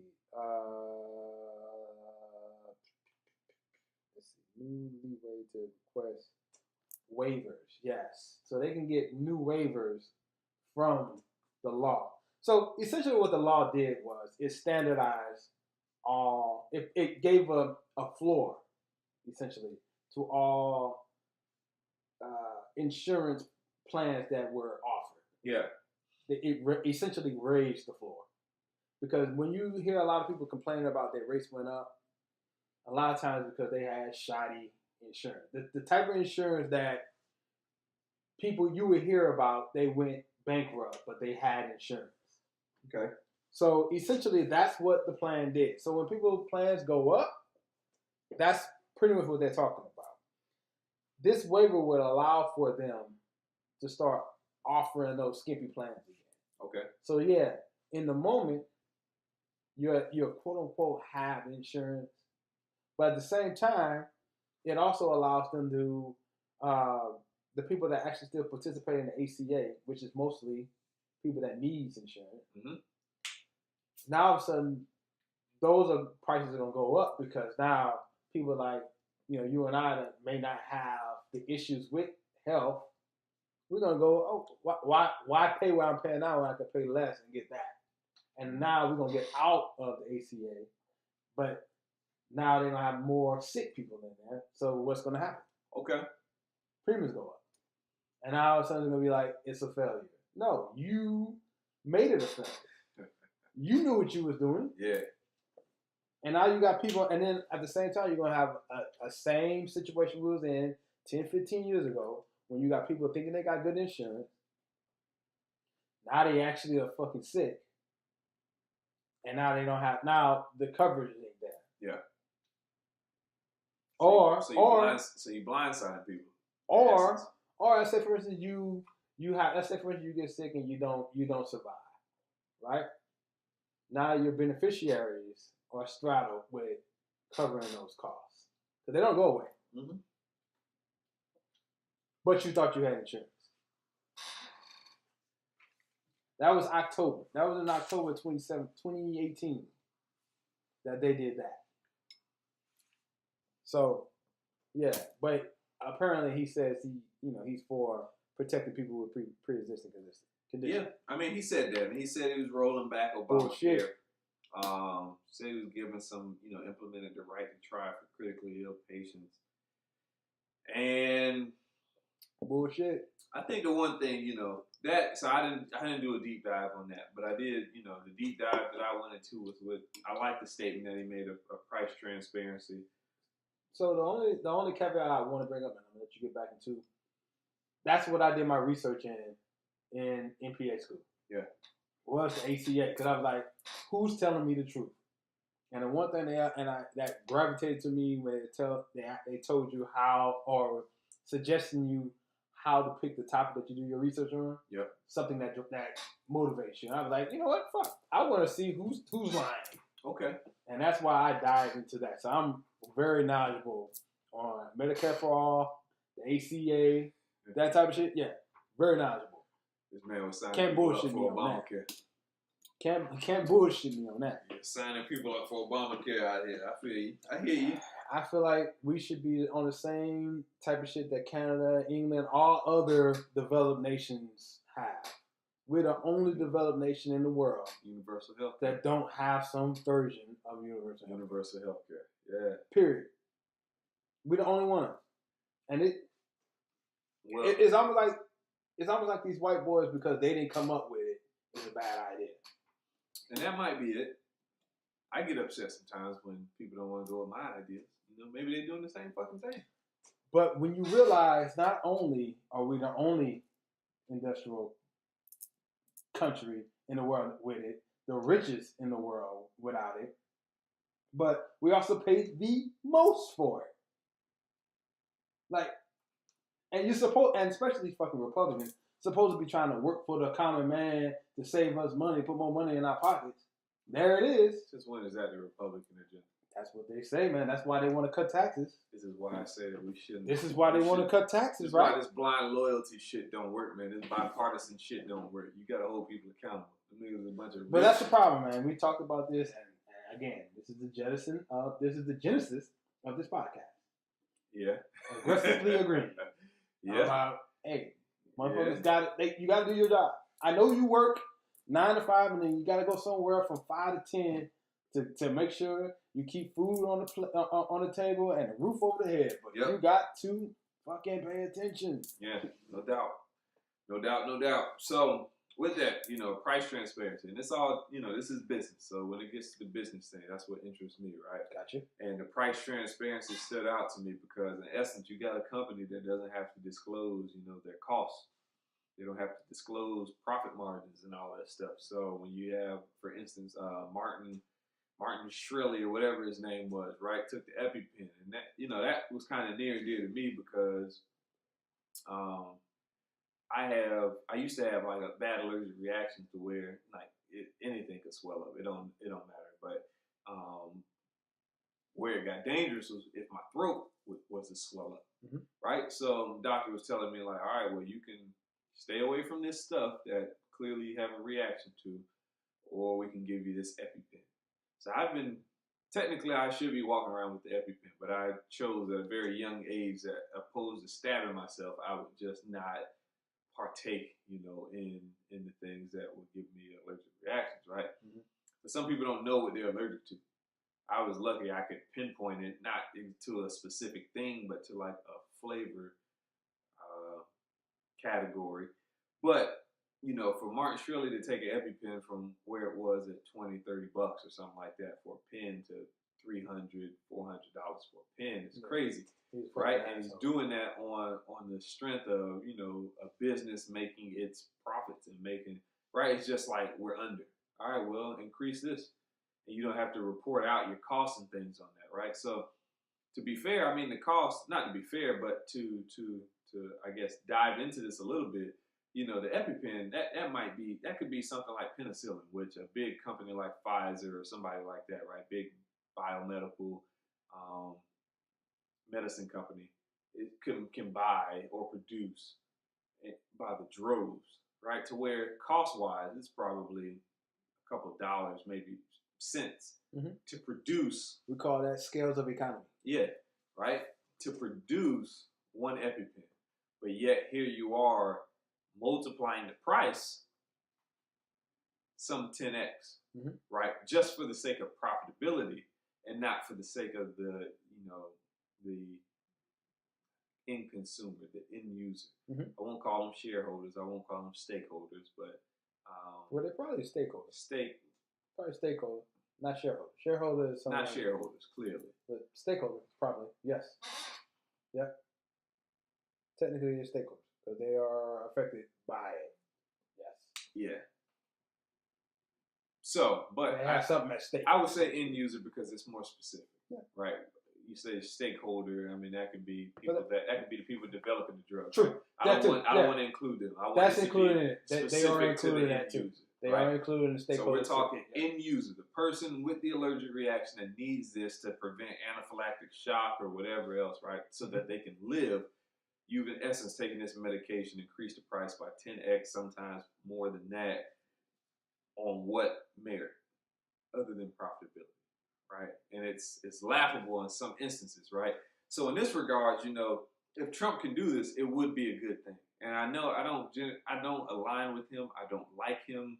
You know, I don't like 45. I don't like the rhetoric that he employs to get his way, right? I don't stand for none of that shit. Just like I thought that was catnip with the whole Holocaust survivors he brought up.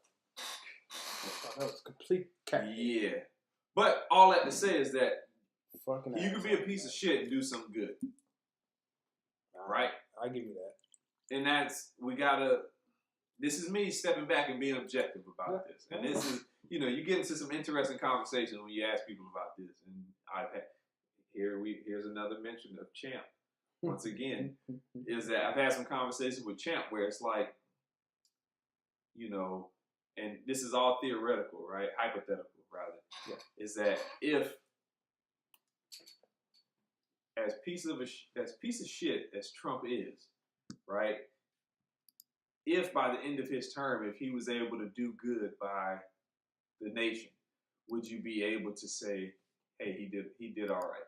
He did good, right? Or would the rhetoric and, you know, everything negative that he stands for, no pun intended, trump your ability to, your ability, not even his presidency, but your ability to have an objective opinion about him and to say, like, you know, yeah, I don't like his personality, I don't like what he stands for, I don't like the methodology he used to employ it, but he did good, and the nation's in a better place.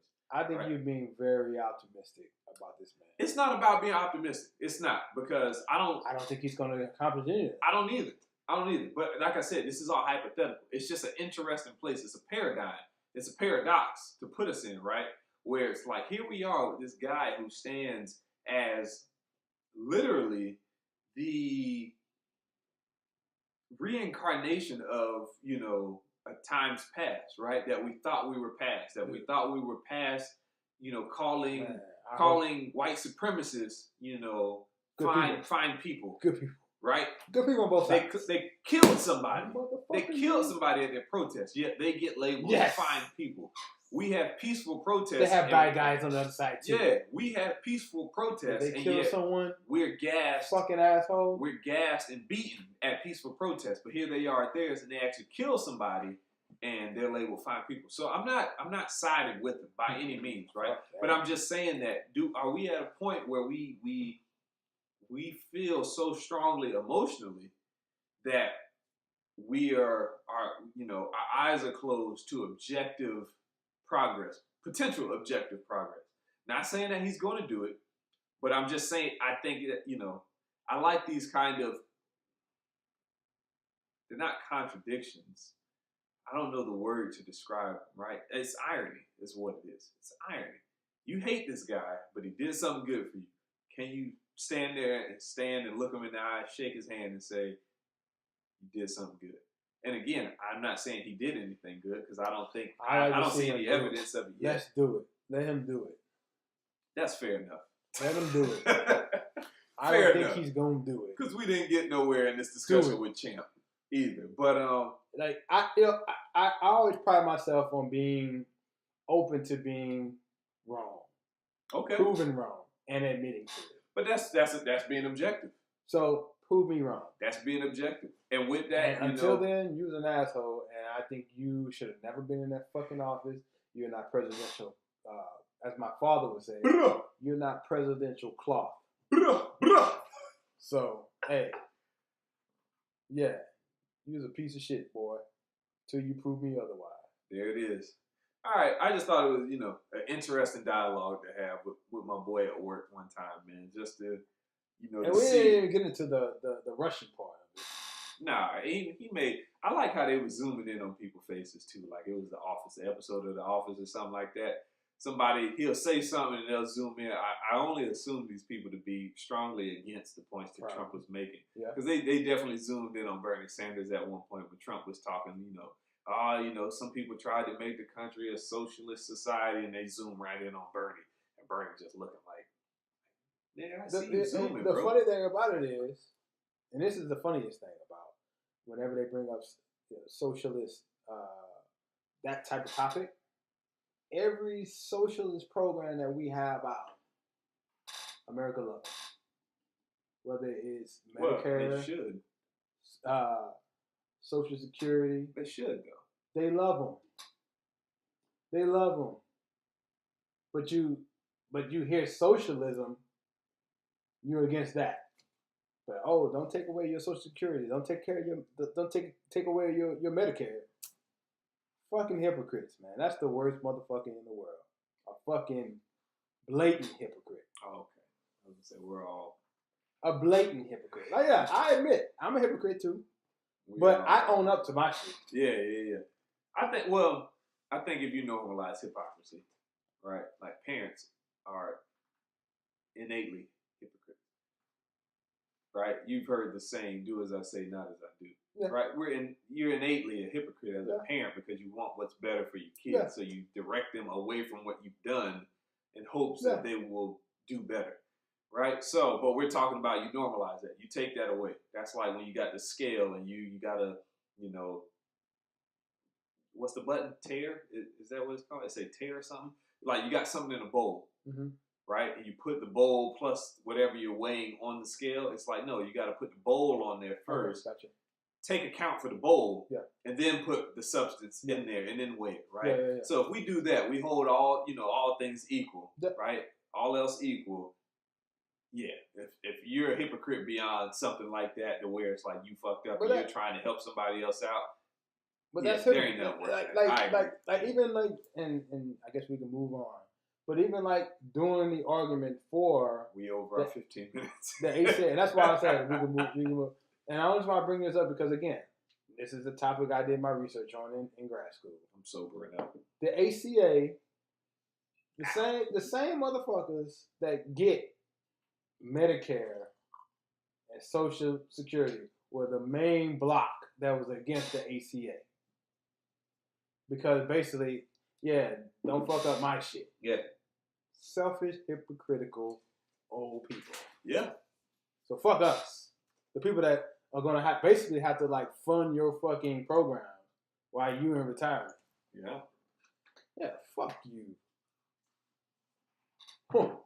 I was taught to get it from the muscle though, so whether I got it or don't got it. I would like to have it, but if I don't got it, just know I ain't planning on having it. So I'm gonna be straight. We're gonna be straight in the Ellis household.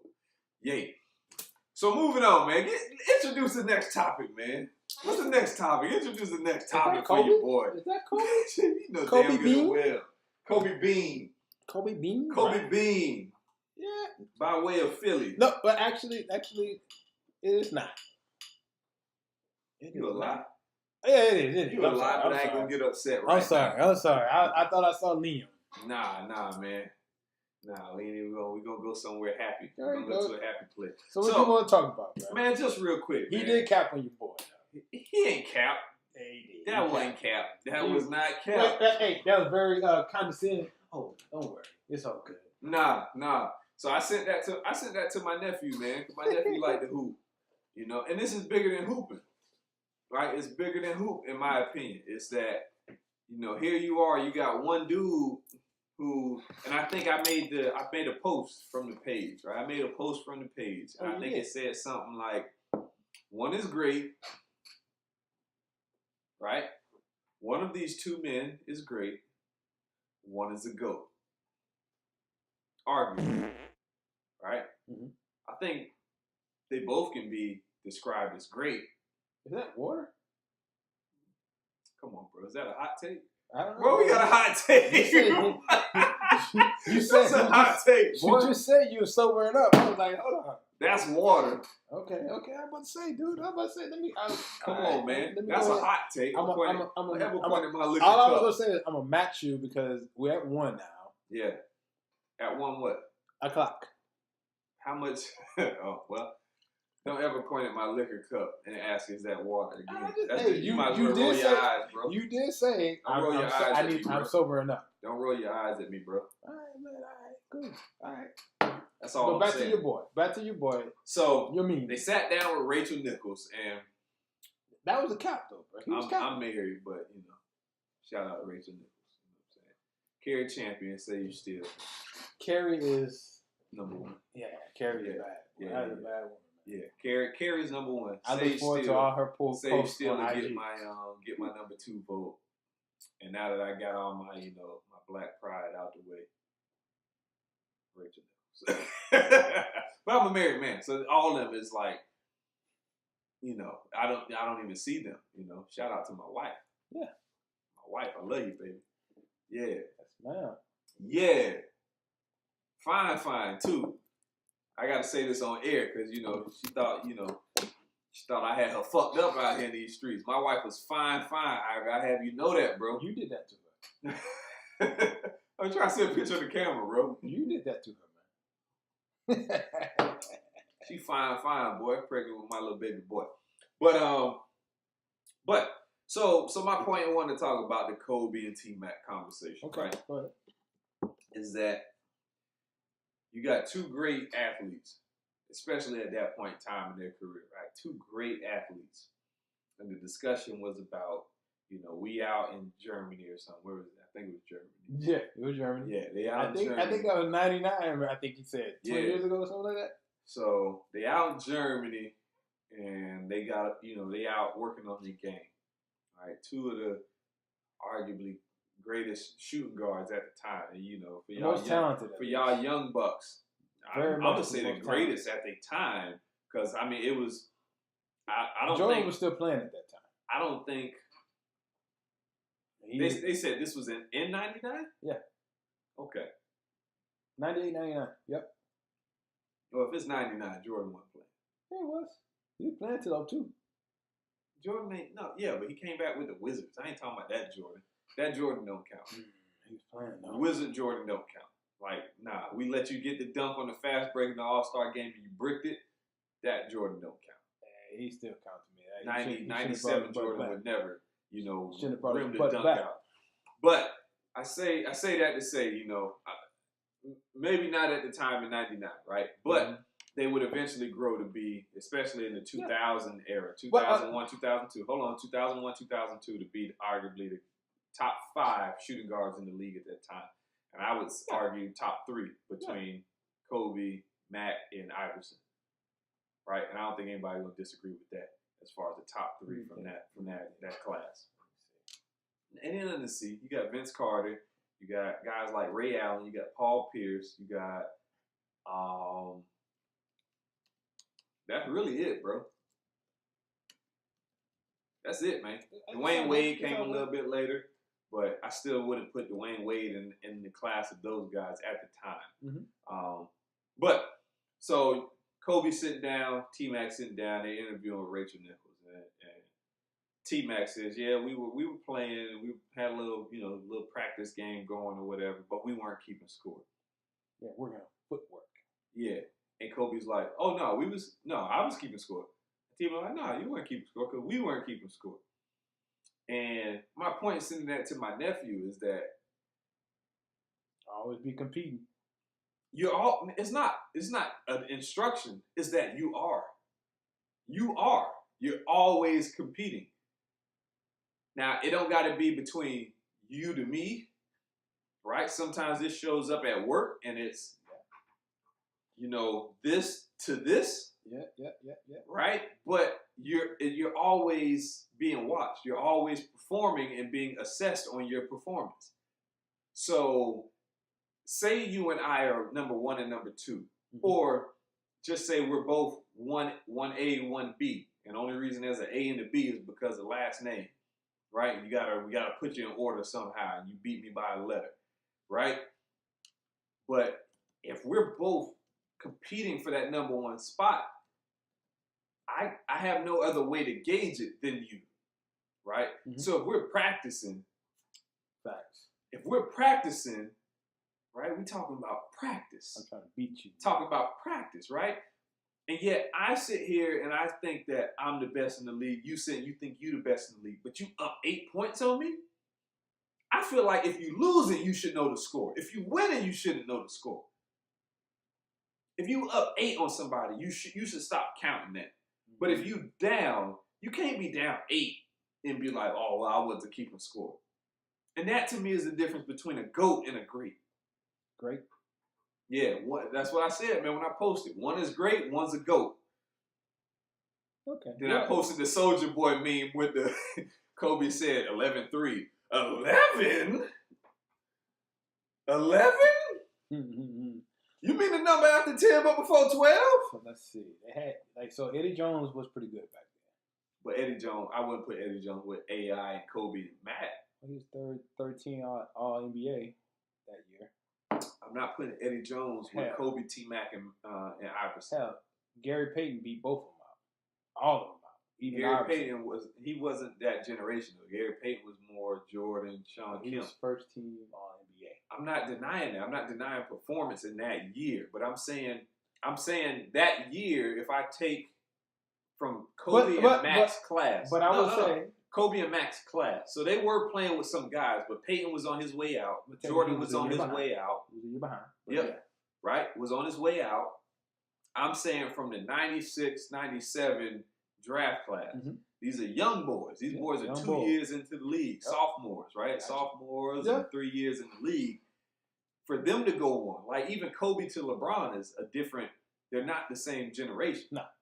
Right? I don't feel like they are. No. So that Kobe, Garnett, Pierce, Iverson, Ray Allen, like that, Jason Kidd, Steve Nash, that generation, right?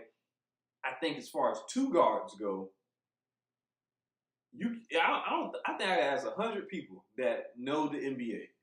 what their top 5 2 guard is in 04, 05, 03, 04, right?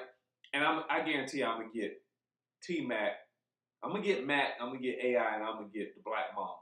Well, they the have top 5. They had your boy Mac as a forward. He was second team 03, 04. Because he didn't play no defense. But your boy Petra Stravakovic. Peja Stojakovic? Pedra Peja, man. Peja. It was like a J. Whatever, man. He was a Hornet for a while. Yeah. So was Kobe. Shout out to Charlotte. Yes, he was. Yeah. Couple hours. Not even an hour. Probably an hour. He was traded immediately. I don't even think he put on a Hornets hat on the stage.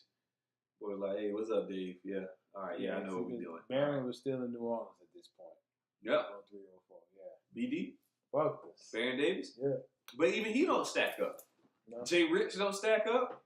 You know, Richard Jefferson don't stack up. Like, and I'm not saying that to slight him. I'm just saying that you got arguably number 1 and number 2, right? And I'm not gonna tell y'all who was number 1 and number 2, but Kobe was number 1. You know, yeah, I'm about to say. You know who you put for. Y'all can put whoever. This used to be the biggest argument in middle school: Kobe versus T-Mac, and it was a lot of people wearing T-Macs. More people wearing T-Macs than Kobe's. I didn't have either one of them because my mama wasn't paying that much for no damn pair of shoes. I got the 2 for $90 Reebok Classic from Soldier Reeds, and that's what I had to work with. But Reeds do the thing. But I'm from Louisiana. Yeah, different. Reeds and Bows. But but Kobe clearly, man, you know, was present at all times when it came to that game, when it came to his game. And yeah, you might have beat me on this play, but I remember that, and I'm keeping score. You beat me on that play. And they said that. They both said it. They both made those type of comments where it was like, this person brought out the best in me, right? I had to play every play. Every play I had to be on the ball. Every play I had to be, you know, present and you know, active and making a conscious effort to get the better of them, right? So it was like, to me, when I hear I wasn't keeping score, it was like, well, I started to do the shmoney dance, man. I'm like, well, there's a defining moment right there. And this is, I hate how this showed up during Kobe's career, but I like that it's all showing itself after his career, because he sat down with Shaq, and there was a time when everybody hated Kobe. Well, not everybody, but there was like some tension between, people were torn between Kobe and Shaq, right? And it was, well, Kobe's an asshole or Shaq's an asshole. But I think the media more got aligned with Shaq. Yeah. And it was like, Kobe's this egotistical kind of guy. Yeah. But then post his career, you sit down with Shaq, and Shaq is like, well, no, I was tripping. I was showing up not prepared, and I was showing up. I knew I was the most dominant guy, so I don't need to be in shape. What I need to be in shape for? What I need to do this? And here you got it. Kobe is this, you know, and this is why he's my favorite player, is because it don't strike me as all being naturally gifted. It strikes me as he got it from the muscle, you know. And I would stand by that with anybody that want to argue. You know what I'm saying? He wasn't drafted first or second, like Jordan, like Iverson, like Bron, like KD.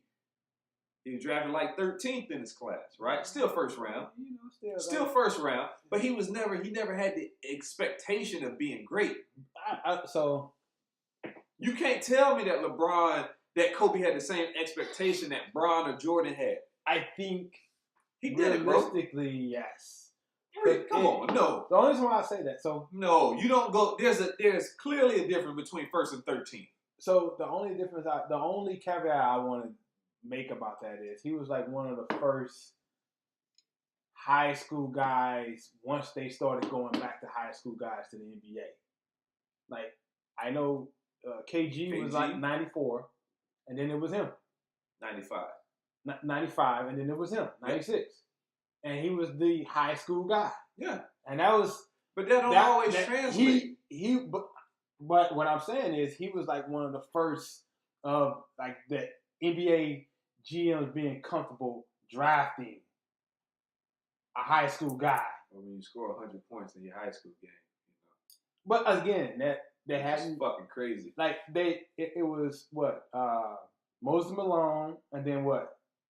Sean Kemp, and then KG, and then it was a run on the high school guys. So he would I just. wouldn't call it a run. You got them sprinkled through almost every draft class up until like 03. Exactly. 03, 04. But at that point, they started getting more comfortable taking them. Yeah. And then at that point, yeah, they'd take them top 10. But even Bron came in with the league. You know what I'm saying? Bron was a man when he came in. Even Kobe wasn't. He wasn't built like that. There was the same. Well, that's he wasn't genetics. built like that. That's genetics. Yeah. But they came in at the same age. Yeah. Both of them had to have their mamas and their dads sign their contract because they wasn't old enough to sign the contract at the time. I'm not arguing that. All right. I'm arguing the media perception. Yeah. I'm arguing media perception and just the league embracing a player when they were drafted. AI was number one. AI he was went to expected. college too. He did, but he was expected to be that guy. Jordan was number two to I think second to who? Manute Bol. But at the same time, not Manute Bol. Sam Bowie. Sam Bowie. Yeah. So you're conflating or at least comparing college guys that played 1, 2, and Jordan case 3 years to a 17, 18-year-old high school guy. So maybe it's not conflating, but it's just I'm leaving out a variable. Yeah.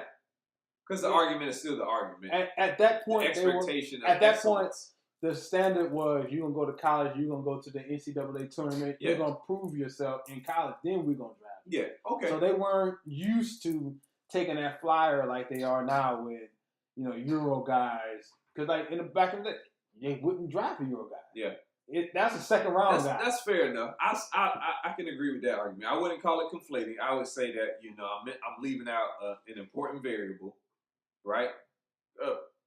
Potentially important variable.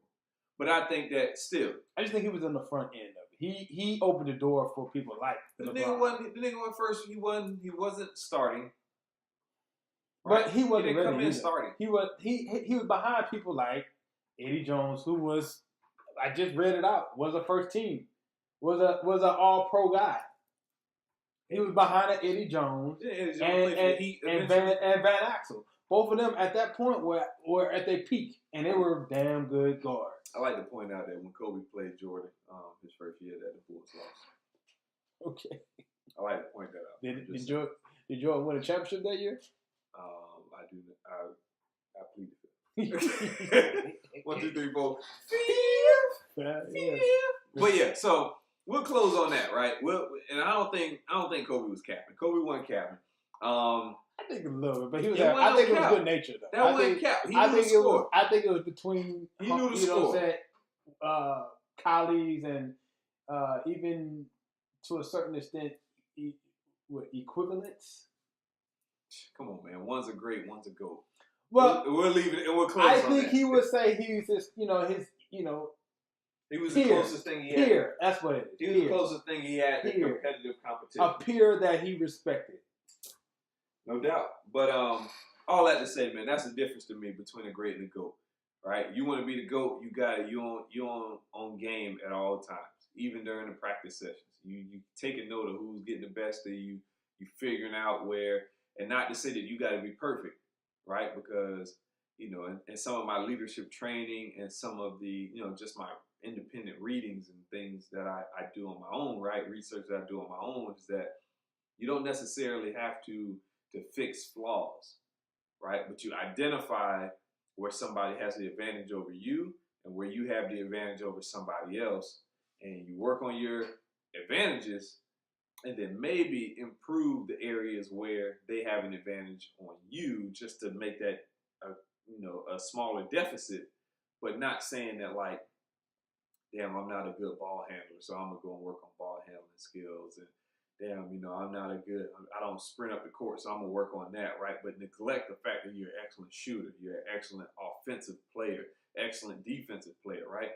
You focus on your strengths, make your strengths even stronger. And then the areas where the other person has an advantage, you see how you compare in that arena, and you address that to minimize the damage. It's damage control. But you strengthen your strengths. right? You improve your strengths opposed to trying to improve all your weaknesses, because then that's where the jack of all trades, master of none comes into play, right? You just become mediocre across the board instead of being this guy who maybe you're, flat here, flat there, but then ball handling, playmaking ability, shot, outside the arc, right? You're exponential up here. So you focus on that. You fix your game around here, but then you minimize the areas over here to where you do damage control, to where you're not being exploited throughout the game, right? And I think that's the difference. I think that's the difference between keeping score and not keeping score. You keep the score because this is your competition. And if you can't beat your competition one-on-one, then there ain't no way that you can go back into the league and say like, oh, well, I'm the best here. Whatever. Well, Tracy never said that though, and that was on him. Tracy said it. I don't think so, man. Tracy said it. You cannot, I'm from Orlando, bro. I'm from Orlando. A nigga don't lead the league in scoring like that and don't be flushing it. Watch the Lakers Magic games. All I know is I was torn in them games. I had a Magic jersey, had a Lakers jersey. I know is if you can't get out the first round, you can't say you the best. Period. I would agree with that. He was up 3-1 against the Pistons. I remember that. Big Ben Wallace and Rip Hamilton and Chauncey Billups. See, you talk this. I can talk this all day. You giving me to wrap it up. I can talk this all day. Because I know these games. I know when this boy was up 3-1 against the Pistons. If you can't get out the first round, you can't say you the best. You can't claim it. But if you want to claim the best at your position, again, and I'm just a firm believer in this, right? We all keeping score. We keeping score. I'm gonna tell you that right now. We keeping score. If you come out to hoop with me, I tell my nephew this, and it's not to say that you can't have fun about it, right? You can have fun, but you got to have some way of tracking yourself. And to relate this to the workplace, right? That's like sometimes your job will give you bullshit metrics, right? They give you bullshit metrics that say, oh, you need to be, a champion of safety for this year, right? That's them saying, oh, we don't keep score. I keep score, right? So I'm going to tell you how many times I spotted an unsafe condition and wrote a report on it, right? I'm going to tell you that because I'm keeping score. Because I want you to know how great I am at the end of the day. When you don't keep score, you accept what somebody is willing to give you. When you keep score, when you keep receipts, there's no denying your greatness. And it's not a bragging or whatever type of situation, but it's that when you know you're performing, you got to baseline it to something. Coming from that trip, T-Mac don't know what he did out there. Yeah. He went out there and got worked on. You flew 8,000 miles. You threw however many miles, 5,000 miles to get worked on, and you come back. How'd it go? Well, it was, we played looking this way, that way, this way. We played. You got work is what you got. No. We took score. We took that. It was 11-3. 11-3. You damn right, boy. It's very condescending. No. We took score. Nah, that wasn't condescending. That was Kobe. That was Kobe. No, that wasn't condescending. That was classic Kobe. Let them know that, like, yeah, you wasn't keeping score, but I was, my boy. And you was down by 8. And if you want to settle this, so that's how I know he don't want no smoke with Kobe. Because I was like, man, that was me. And I'd be like, we can go outside right now. He ain't never even make we can go right now. He ain't even make eye contact about that. We can go right now. You ain't never beat me by 8. You could dream. He didn't even make no eye contact. All he did was blink a little bit harder and it's like, no, that wasn't it. Yeah. Tracy didn't want to win. 11-3. 11-3. Mamba. And we're back.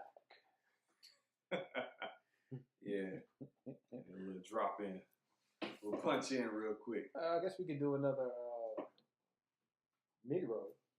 You got somebody. Hey, I know you didn't listen to it, but I got a professional drop in that motherfucker twice. Yeah.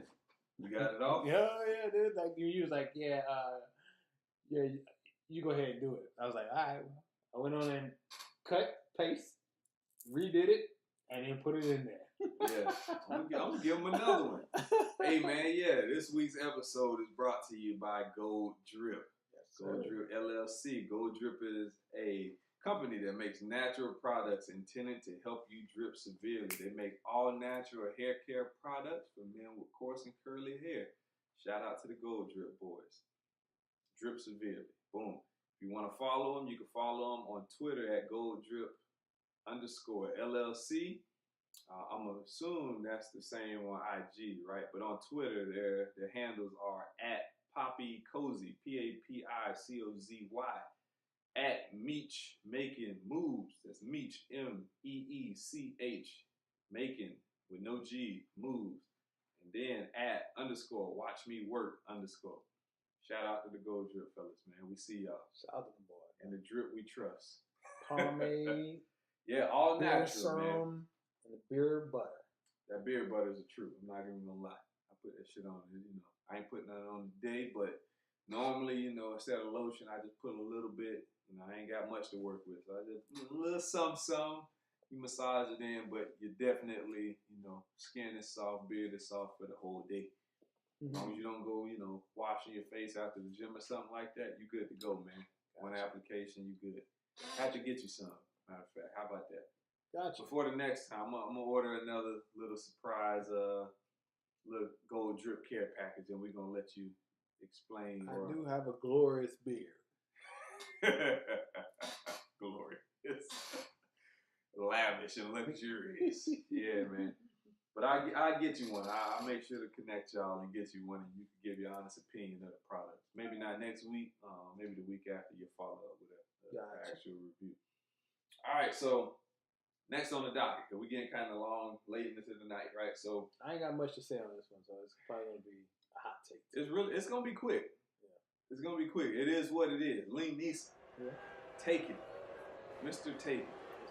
His last 10 movies been taken. Yes. I don't care what he said. They change the title all you want. He still change the title, change the vehicle. I have a very a special set of schools, a unique set of special skills, baby. Whatever, it don't matter. It's all the same. He's a one-trick pony now. I know what's in your utility belt. Racist. This nigga racist. It was it's interesting, man. It's interesting. I get what he was going for. And that's, to my fault, right? I think I'm a little too understanding at times. But I get what he was going for. I get, his moment of transparency, his moment of vulnerability, right? He was trying to, just put himself out there. It's like, I've had these dark thoughts. And in his defense, he did say he wasn't proud of it. But you still shouldn't have said that shit. I'm just gonna keep it 100 with you, Liam. So I guess shouldn't have said that shit, my boy. So I would admit to that. I was like, that was kind of should have kept that in your quiver, as they would say. Kept it in your quiver. But like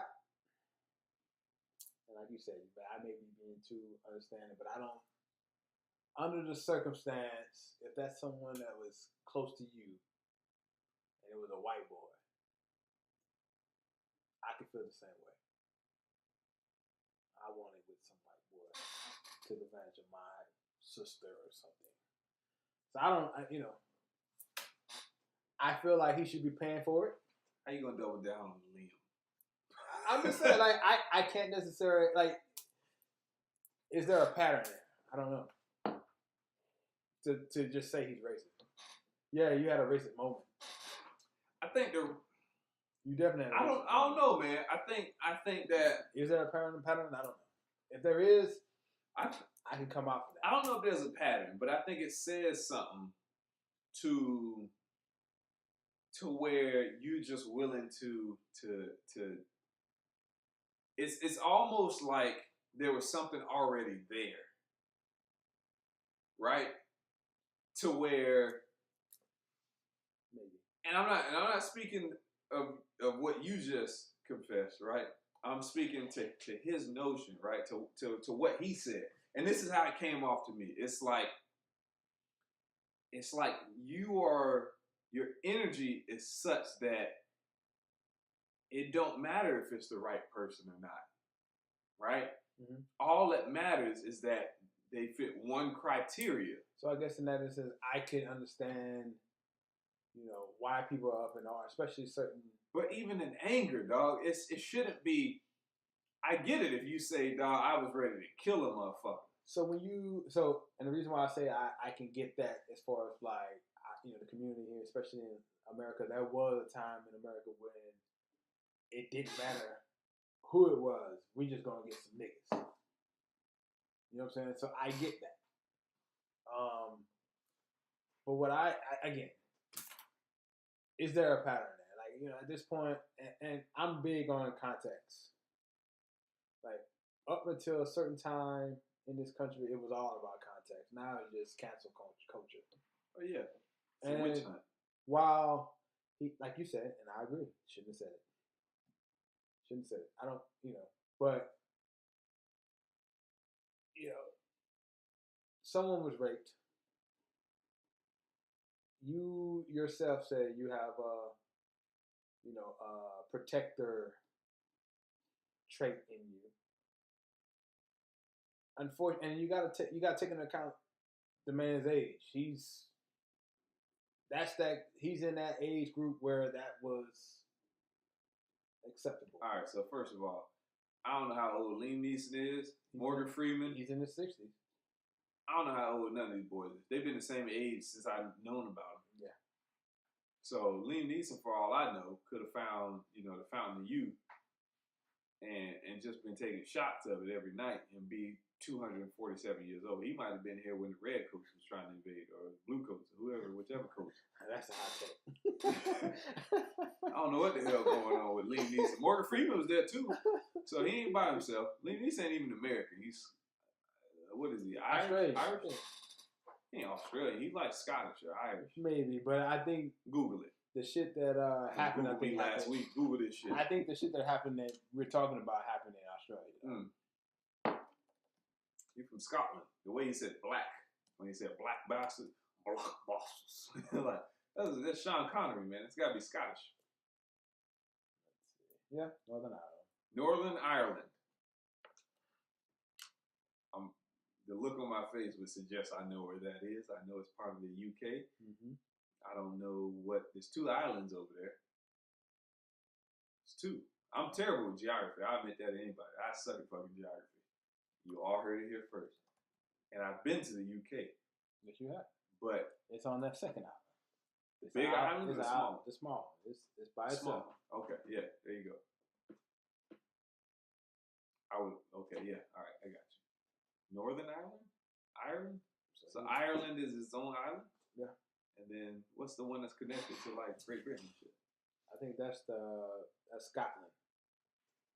Nah. I think that Scotland is Western Ireland? I don't know. See, this is the UK. Oh, open that shit up. Open it. Yeah. He's from this part. And that's like Welsh and Scotland over Holy fuck. What's at the bottom of that? At London down here. Wales.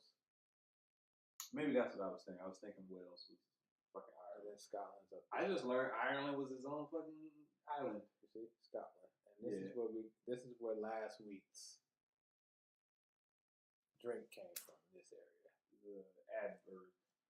I beg.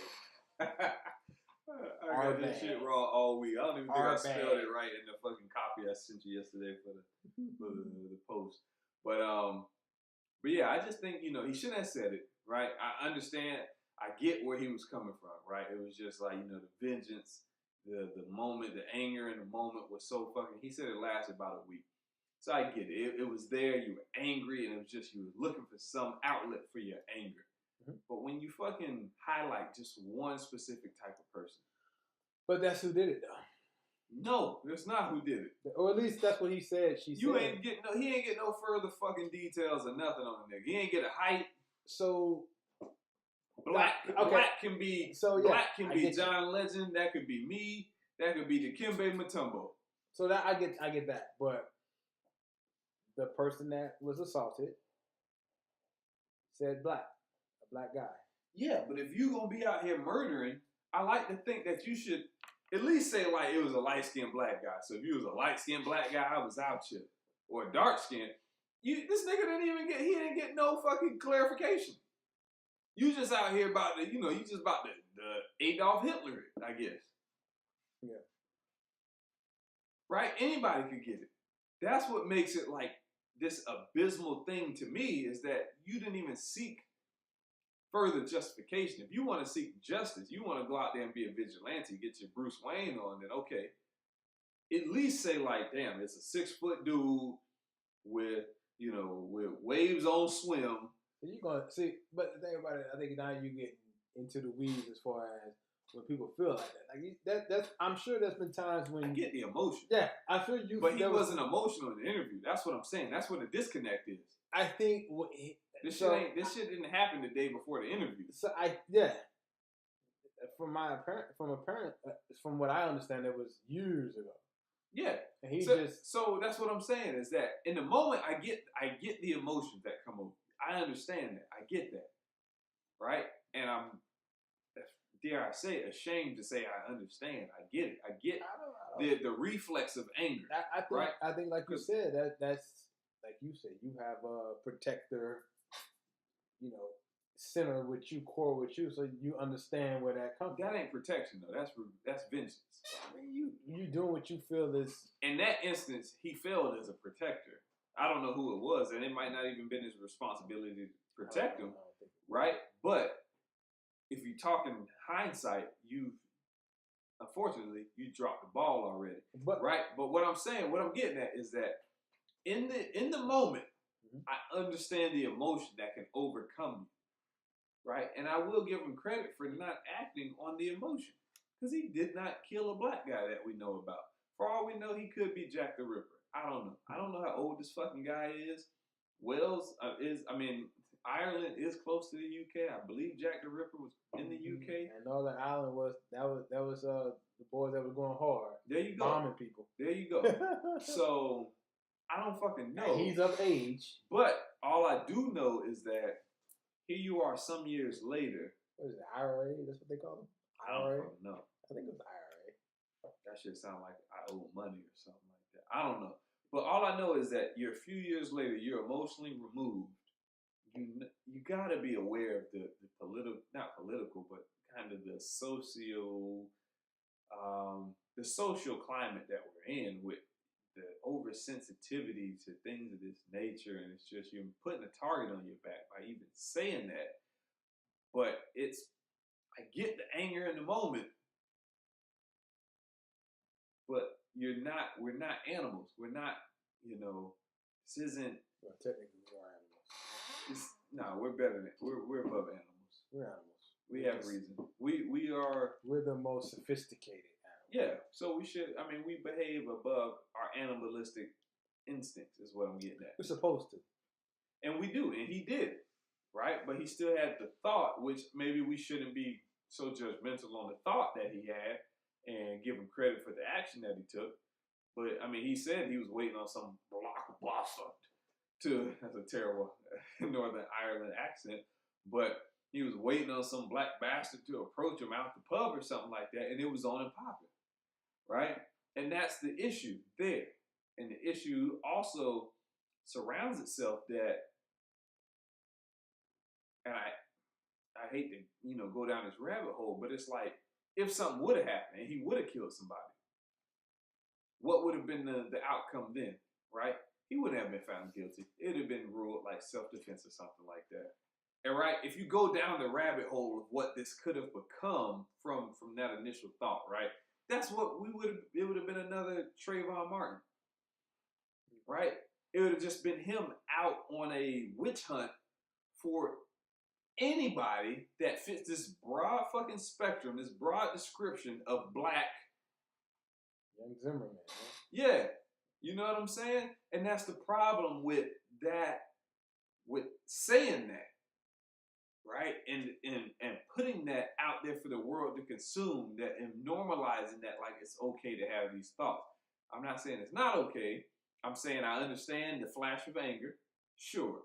But this ain't some shit you need to be spreading that like it's okay. Like I felt that way, but I didn't do nothing, but it's okay to feel that way. Because the next dude is going to feel that way and actually do something. Did he say that though? That it was okay? No, but he talking about it like it's okay. If he was interviewing with me, you or me or any fucking black anybody, he wouldn't have told that story that way. And that might be a hot take because I don't know what color the person was that he was interviewing with. But I guarantee if he's sitting across from fucking Terry Crews, he ain't gonna say, I wanted to kill this black bastard. Blockbuster. He ain't gonna say that shit. Because if Terry Crews up and fucking, stole on this nigga, he don't want it with Terry Crews. Mm-hmm. Terry Crews wouldn't do that. He's a higher, I like to think, a higher level thinker, But it's just, I like shit like that, keep that shit to yourself. You know what I'm saying? You have some internal issues that's between you and this goes for everybody, right? Unfortunately, especially men right now, we don't get the luxury of learning publicly. But is that right though? It's not right. Because I'm sitting here thinking like, should you? I mean, it's not right. So at the end of the day, in this country, you have freedom of speech. You do. But essentially what that means is, you can say what you want, but you can also. You can say what you want, but there are consequences to possibly what you say. And in that instance, he's paying the consequence. So I at the end of the day, I feel like, say what's on your mind. So if you believe it. So I'm not telling him not to say that because of his rights or whatever. I'm saying don't say it because you may be potentially enabling somebody or empowering somebody to, who might have felt, kind of ostracized for how they were feeling, right? And those are feelings that I think we need to keep on the periphery. We need to keep those on, as far out from central thought. So I guess maybe we shouldn't try to normalize that. No, that's what I'm saying. We shouldn't normalize that type of conversation that I had murderous thoughts of killing somebody. But we laugh and joke about it. And not even that I had murderous thoughts of killing somebody, because he didn't have murderous thoughts of somebody. He had murderous thoughts of a race. In the spectrum, right? The whole spectrum. It's not. If he would have said, dude, it was a dude in a pair of Jordan 5s that was in between 6 feet and 6'3", with a red hat and a gray shirt on. Okay, if another nigga is wearing that exact outfit that night, I guess I kind of get it because he fits a specific description. But you didn't ask for no details. You were just seeking blood from someone who fits a broad description, which only allows me to believe that there was something already there. Maybe. I'm not in his head, so I can't determine whether or not there was something. You seen taking 1 through 3 and then the one on the train and then the one on the plane. You know what he's thinking. He's thinking one thing. I can't necessarily say what's on his mind, but and I don't want to make it seem like I'm trying to get him out of this. No, I'm not. I didn't go see his movie, and the main reason why I didn't go see his movie because what he said. Because he got a movie out right now. Basically, another Taken. Yes. All his movies are Taken. Yes. I couldn't even sleep. I fell asleep through Widows once I saw him kiss Viola Davis. Essentially, that's what he was doing a press junket when this came out. Yeah. So he fucked up. But at any rate, the only thing I would say is, or what I would like to know is when this happened. How old were you? Were you a young man? We'll never know. We don't know how old. Because the only reason why I say this is because when I was a young man, scores and 7 years ago, this nigga did this shit. When I was a young man, I had a very good friend of mine that was taken, and I had murderous thoughts about the guy that took his life. You might be Liam Neeson. So, you know what I'm saying? You might be Liam, bro. But I would totally say, I was, at that point, I think I was maybe 21, 22. And that's at the, when you talk to experts, that's at the very back end of when your mind fully develops. And you become an adult. And now you're not rationally acting. That's at the back end of it. So if he's a young, hothead, 23, 24-year-old, I'm like, yo, that's kind of like in that range. Yeah. When you don't know no better, for all intents and purposes.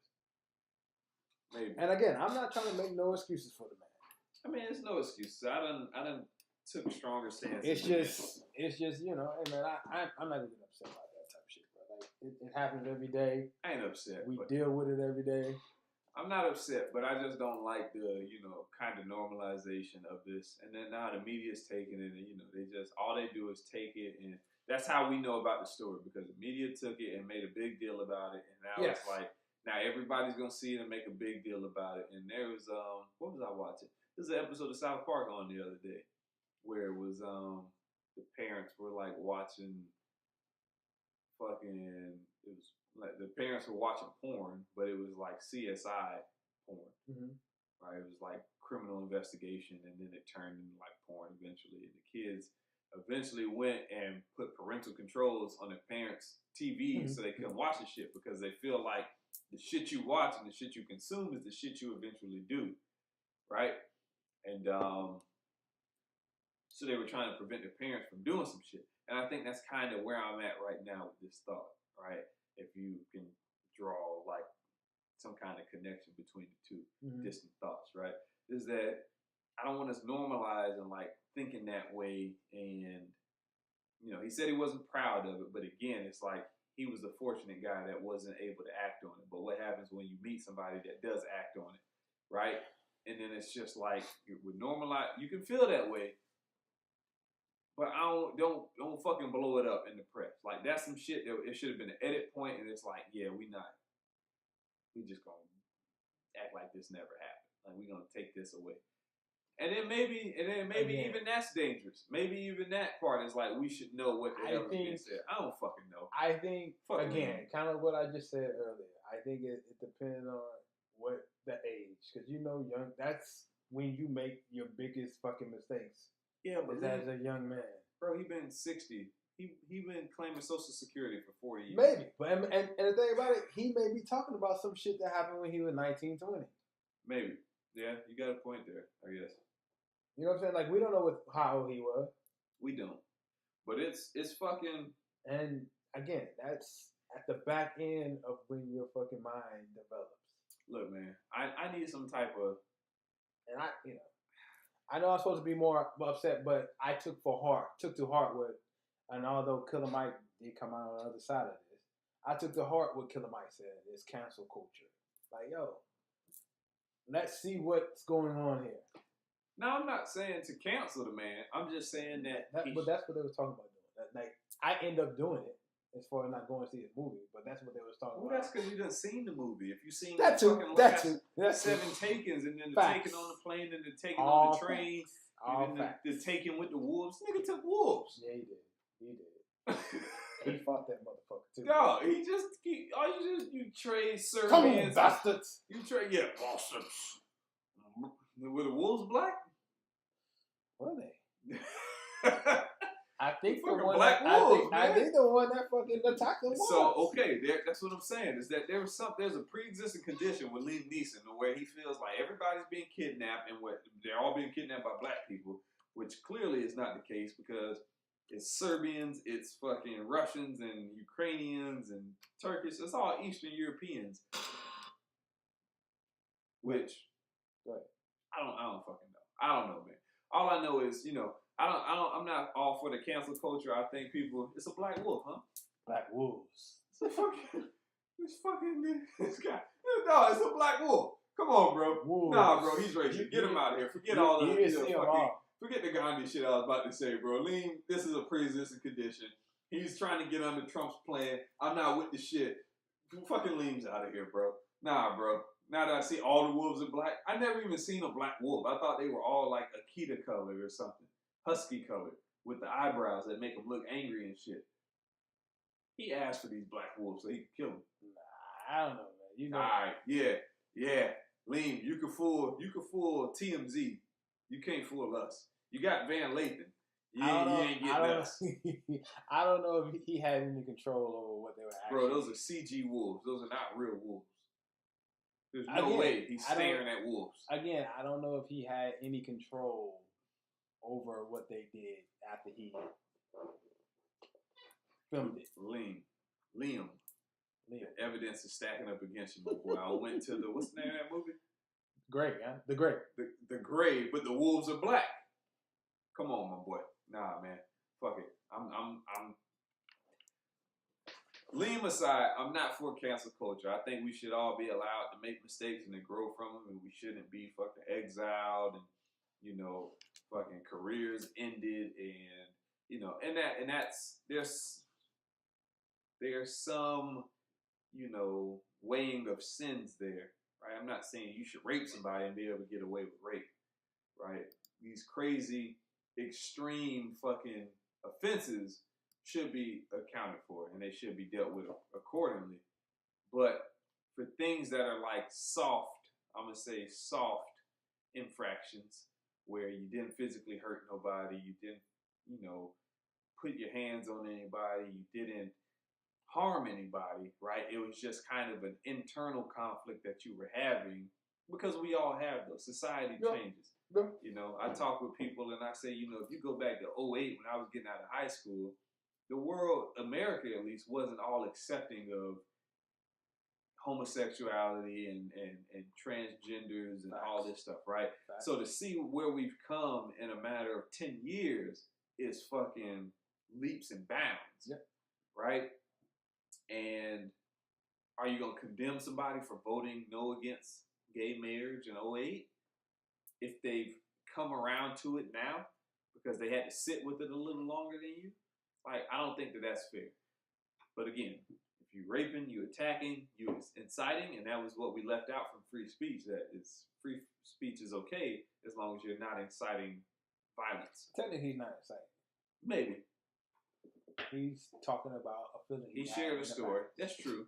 But what I'm afraid of is that somebody takes that and runs with it. As my man Obama said, that he evolved on.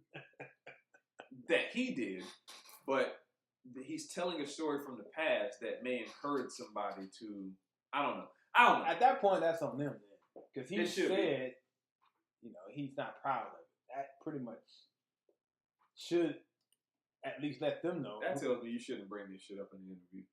Well, he probably, he shouldn't have done that. Yeah. Just leave that shit out. If just say I had some dark thoughts once, and, you know, it just, I'm not proud of my dark thoughts, but, you know, it is what it is. But you don't need to, you know, spread the you know, the thought with the world. So, you know, and if you're gonna do that, man, get some warning to that shit, you know. Get some warning. I hope you see what I'm doing here. If you give some warning to what is coming, then at least maybe the radio host can tell what's coming over the horizon of that conversation. You're looking at me crazy. So I'm gonna segue into this, and then you'll see what I'm saying. Right, so speaking of warnings. Oh, yes. Yes. I was saying warning 100 times. I'm like, dog, what? Fuck. What's going on? Is there a hazard that I should be aware of? Yeah, so speaking of warnings, like we spoke to Killer Mike's interview last week. And briefly of this. Yeah. Of this? You mean of this? I think we said that we wanted to look at it. Oh, okay. You got me back. All right, I see what you did there. So after the interview, you know, we were kind of, you know, excited for me to finish the series and for you to start and, you know, hopefully get through it.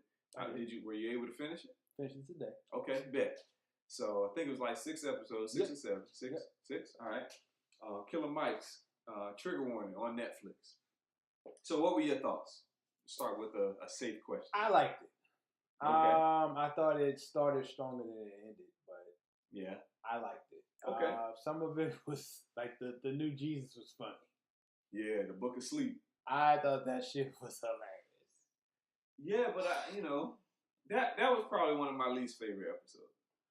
And I think I couldn't separate my own faith from that episode, so it was hard for me to watch. I wouldn't be one of the people attending the sleep at the flame. Why? So I guess the only reason why I look at it, I guess I didn't have a big issue because I'm not a real big believer in religions as a period, I'm just not a real big believer in religion, period. Yeah. Only because I feel like that's the one barrier that we would never be able to get past. Like if it's just a matter of my religion says this and that's why I can't even think logically about it. Yeah. Because my religion said this. Like, man, that's the one thing that's gonna keep us separated regardless. So that's my thing. So when, you know, they and then who started these religions? You know what I'm saying? Like, hey, other men. Yeah. So Killer Mike and Sleepy is a man. He is. He is. Yeah, he is. So it didn't bother me. I wouldn't have been one of the ones in the blue flame. Nah, that wouldn't have been me. Not on that day, at least. Because, and partly because, you know, I already, in my mind, you know, if there is a Jesus, he was black. Yeah. Like, I didn't have the like, although, you know, I grew up Catholic, so, you know, definitely a bunch of white Jesuses. I definitely grew up with a bunch of white. Yeah. Definitely grew up with a bunch of white Jesus, but once it was explained to me and even shown to me in the Bible that, you know, he had hair of wool, skin, brawn. Yep. I'm like, that's not that guy. So y'all lying to me. Yep. Tell me something. That was probably was like 13 when it really dawned on me. So I never had that issue. Like, I just knew for purposes of coming to this religion and coming to the service every Sunday, that's what I was going to have to see. But I knew that's not God. That's not Jesus. Yeah. So, you know, I didn't have that issue that essentially he was trying to fix with the Church of Sleepy. Yeah. Church of Sleep. So, you know, but I understand what he was trying to do. Well, I like to say, you know, that episode, like I said, that was the one episode I was probably the most removed from. And it's not because of religion. It's just because I'm not a big believer in the machine that is religion myself, right? Yeah. I believed in, you know, I believe in God. I believe there's a high power. I believe in that yes. you know, the creator. Definitely spirit. As far as, you know, the rules and the doctrines that come, you know, that vary from church to church. Yes. You know, that I have an issue with. And see, and I think that's, you know, I apologize for interrupting. No, you're good. But, and I think that's the biggest thing for me, because I guess at its core, and at least how I looked at it, I guess finality, how I look at things, finality, like essentially to its finality. Oh. As far as. Well, you got Invisalign? No. But it is getting late. No doubt. But what I guess, essentially to me, when I look at it, it's because of all these different religions, whether we want to admit to it or not, what we're basically saying is my way is the way to get to heaven. Yeah. And so if I truly believe that, then I have to believe that some of my friends and people that I care about will never get there. Because what? They happen to be going to another church? Yeah. Or be saying the same thing but in a different language. Like, no, man, I don't want to believe that. Yeah. I don't think God is that, you know what I'm saying? I don't think he's that, I don't want to say small-minded, but I don't think he's that. No, that might be the right you know, word, the right verbiage, you know, that close-minded. You know, right? I don't want to believe that. Yeah. There's gotta be something else. So I guess with that episode aside, right, and even including that episode, I can assess the show. He in essence, I again, you know, we applauded him last week. I applaud him again for challenging the status quo. Right? He's just challenging status quos on this. Is all he's doing. He's taking what is normal, what is considered normal, and he's introducing disruption to normal situations. That's all. Yes. Whether it be his performance at the old folks' home, and I'm thinking like, dog, he's not going to do this shit. Yeah. And he did it, right? Yeah. Because there, you know, I think he mentioned like, man, these people listen to like Sinatra. Elvis, Sinatra, like this is the type of music they listen to, and they said that they're, you know, openly against, you know, rap. They don't like rap, yes. right? Not against it, but they don't like it necessarily. Yeah. They don't understand it. Yep. And then he still goes up and performs it. And he say, yeah, I put that when I listen to Spanish music. Yeah. It's like, you fucking idiot. Which are not the same because they're not even speaking the same language, so you shouldn't. But yeah, I get it. Joke. But I think he was just challenging the status quo in a lot of situations. And to that, I could take a step back and remove my own personal emotions and way of thinking and just sit back and watch what the hell he was doing. Even the episode with the porn instructional video. Yes. And even he said it, he was like, I had to get up because Yes. I couldn't. His analogy, he said, watching the sausage get made? Dude, I was like, I think like the last episode, they kind of like looked at all of them. And the last one I did was kind of like looking at the camera with the other guy. Yeah. This, I was like, man, I don't know if I could have done that Yeah. either. Yeah, nah, bro. He's, like you said, watching the sausage get made, he was like, I had to, you know, get up and get out and walk out on that one. But the way he explained it was that, hey, I'm still a work in progress. Right? Is that this is an area he's like, I'm fair.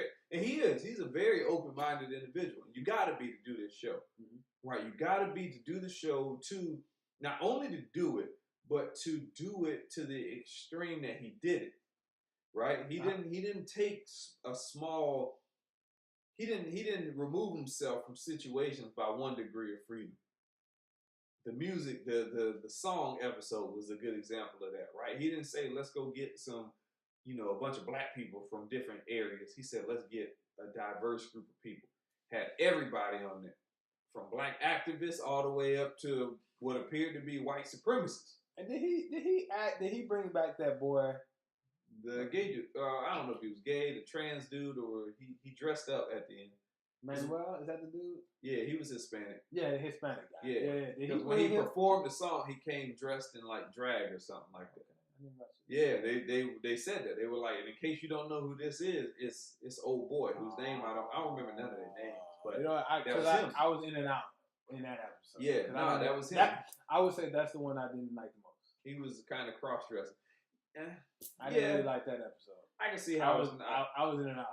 I was like, even that episode and the one where they had to vote on who they wanted to be the those leader. Two were the two I was like, because he seemed almost like he wasn't trying to. He was deliberately being a rebel. Yes, and it's like you're a rebel when I don't think you're a rebel when you set out to just do the opposite of every rule, right? You're a rebel when there's a rule there and you believe that there's something outside of that rule that you're naturally inclined to do. And to me, it just felt like he was trolling a little bit. It's just like, oh, y'all want to do this? Well, I don't want to do that. I don't want to do that just because I don't want to do it. And it's like, it was everything, though. Like, I don't think, honestly, a person can be a rebel and you just pick a fight with everything. It's usually one thing, right? You're rebellious against one thing. And maybe I'm wrong. I don't fucking know. But that episode to me, it was just like, bro, come on, bro. You signed up for this shit. You don't even want, and you don't, I have a thing about putting my hand on books, and I'm like, okay, well, maybe he's got a point there. But then when it's like, hey, we walking over here, and we just walk in a straight line because. Don't follow me. Yeah, why we got to be in a straight line? Well, don't follow me. Don't do this. Do your own. And it's, okay, maybe. They're trying to be inclusive, man. They include. Oh, you don't want to be in the line? All right, we just follow you. Yeah, that to me, it turned from like, okay, this is an experiment of being, you know, open and new to different things and whatever, to like, okay, you're purposely not trying to be a part of this group. You're just being a dick now. Even though you signed up to be a part of the group. Yeah, and that to me is, I don't know. Now, I guess with regards to him, I was wondering whether or not Killer just brought him along to do that, because it seemed like in the Cripicola episode he was so willing to go against the group. Yeah. So in that instance, I don't know. I thought it too, and it was never uncovered if he did that. Yeah, but anyway, I guess the one thing I wanted to bring up, and before I forget, was it me or did the gay guy in the that porn? Did he not look like the Old Spice guy? Because every time I see him, like, is that the Old Spice guy? Yeah, now that you say, I think I subconsciously thought that and just was like, all right, well, moving on. Yeah, like both times, I was like, is that the Old Spice guy? I don't know, man. And I don't know if I'm gonna go back and rewatch it to find out. I don't have to find out. But the only reason why I say it because I saw a little bit of the actual episode, and then I think, like I said, at the end of the 6th episode, they kind of flash from all the episodes, and there was like one segment where he was just like looking at the camera with the other guys behind to the camera. Yeah. And I'm like, is that not the fucking Old Spice guy, dude? I don't know. That's interesting, man. I honestly don't know. But overall, I enjoyed the episode. Particularly, I think my favorite one was actually the first one. Which episode was that? That was Trying to Buy Black. Okay, yeah.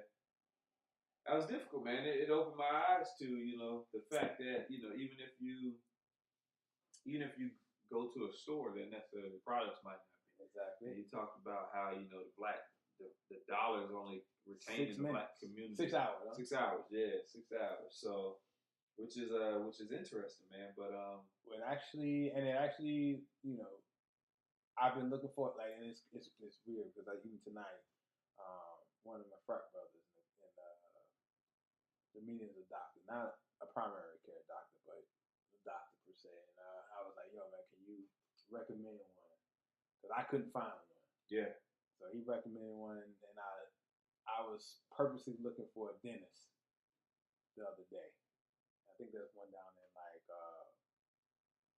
not Miramar, but it's somewhere in Palm Beach County, but it's down there in Palm Beach County. So I was like, I need to go out my way to support. Yeah. To try to keep my money in my community one way or another. Yeah. And it can be tough, man. And all that was spurred on by my man Killer Mike. So I definitely salute you for that, my brother. Nah, that ain't the Old Spice, dude.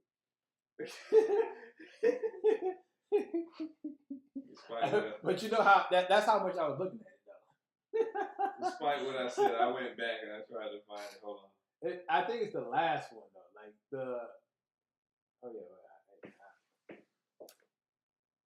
This it? Yeah, I don't even need to look at that, man. Oh, nah, that's not the Old Spice, dude, bro. Kinda though. Like if you kind of just boom boom, boom boom, like look at it and look away. Don't use that onomatopoeia right now, bro. Look, you boom boom, boom boom. Look away, like kind of look like this Old Spice guy. I don't know, man, but thank God I knew how to change the doorknob without having to watch that video. Shout out to and some people in there, it's just like, what the fuck is Well, that? apparently it worked though, so.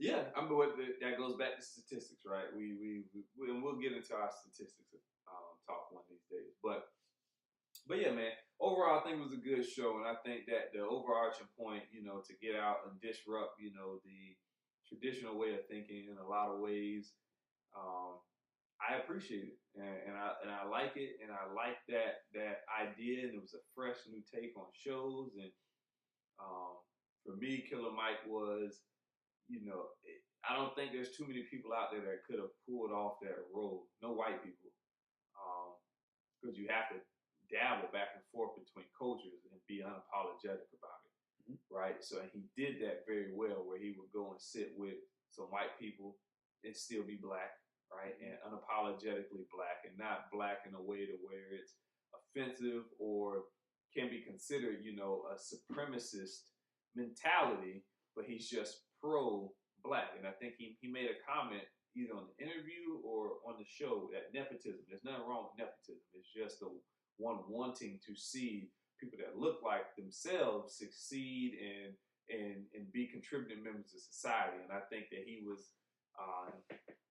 the epitome of that in this, right? He was the epitome of, I want to showcase that, black people are no different from any other people out there, right? And that we have the same opportunities if we're willing to look at some other cultures and learn from them. And at the same time, other cultures can look at us and learn from us and don't have to hold us in a low regard because we're out here killing shit. We're killing it. We're doing it.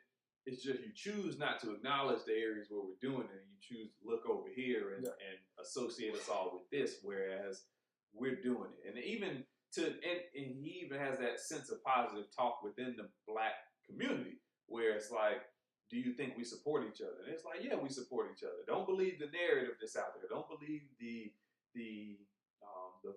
negative talk, the false talk, whatever, right? That's the 5% that are saying that we're not supporting each other when we actually are. It's like, you got to look at the big picture. And the big picture is that we do support each other. Yeah, maybe there's some outliers, but it's here. You got to believe that it's here and continue to drive that message rather than to succumb to this other message out there that they're focused on the minority. So, and I think even that quotable that he said in the interview about if you're not picked to be the leader, or you're not in a place where you can be the most effective leader, you stand aside and cooperate, absolutely, and participate. Absolutely, it was the genesis of that came from, I guess, episode 6. Yeah, absolutely. So, and that's something like I said when he said that, I wouldn't even, at that point I hadn't even watched the all 6 episodes, but it resonated with me just from seeing what's going on in America now. Yeah, but what's funny is that applies to more than just like leadership in a career, in the workplace. I think I mentioned that in the context of relationships, where it's like, if somebody's if they're better at something, get out of the way and kind of, take the back seat for once, right? Because that's how you grow. You gotta be honest with yourself too. Yeah, no, you have to, right? And there's a lot of humility involved in that process, and there's a lot of humility involved in, I like to think, in relationships and at work and things, in similar environments, and maybe not so similar environments, in different environments. You should just be humble because you don't know everything. But if you walk around with your chest poked out and with the air that you do know everything, then when the opportunity comes for you to learn something, you miss it, right? Because you took this position of that, hey, this is what I know and this is what we're gonna operate on. And so me personally, I always leave the caveat there, and it's like, look, if you know something I don't, let me know. All right, if you know something I don't know, then please fill me in so we can make sure to make the best decision here. And even before I even came over here, I was talking with my wife about bank accounts and money, right? And how to set up, certain accounts for the kids or for whoever. And it's like, look, this is what I've learned. And, and it don't matter who said what, right? But it's like, this is what I've learned. This is where I'm at. Now, if you want to take that and then take some classes on top of that and learn from it, then cool. You can progress us even further, right? Or we can stick with that plan, which is for what we know to be the better plan, right? But in the instance where you have a plan that could be arguably not as developed, maybe not as, I don't want to get into the right and wrong, but it's just not as thorough, might not work as well, right? You got to be willing to take that step back and to let the person who has the information, who has the potential to get you a step further, you got to let them take it, right? So that's that, man. Where we at? Where's the timer? Where are we fucking at right now? We're probably at 3 again. Well, we on a roll. Yeah, right at 3. Well, right at 3. So I'm gonna do a post roll. Post roll? You sure about that, man? Yeah, whatever. I don't know what you're getting at. Nah. All right, so with that, man, we almost at 3 hours here, but this shit, once we edit it, it'll come down a little bit. I don't think we had nothing else. We had a few updates. Definitely got one of us updated 10 minutes of space. Yeah, so no doubt. So, all right, so once again, this episode was brought to you by Gold Drip LLC, makers of all natural hair care products for men with coarse and curly hair. Gold Drip, a company that makes natural products intended to help you drip severely. You can find them on Twitter at GoldDrip_LLC. Thank you, boys, for your products, and thank you for taking that venture out into entrepreneurship. I'm proud of them young boys, man. Proud of them. @Goldrill_LLC. Drip severely. Man, I'm getting good at reading these little ass.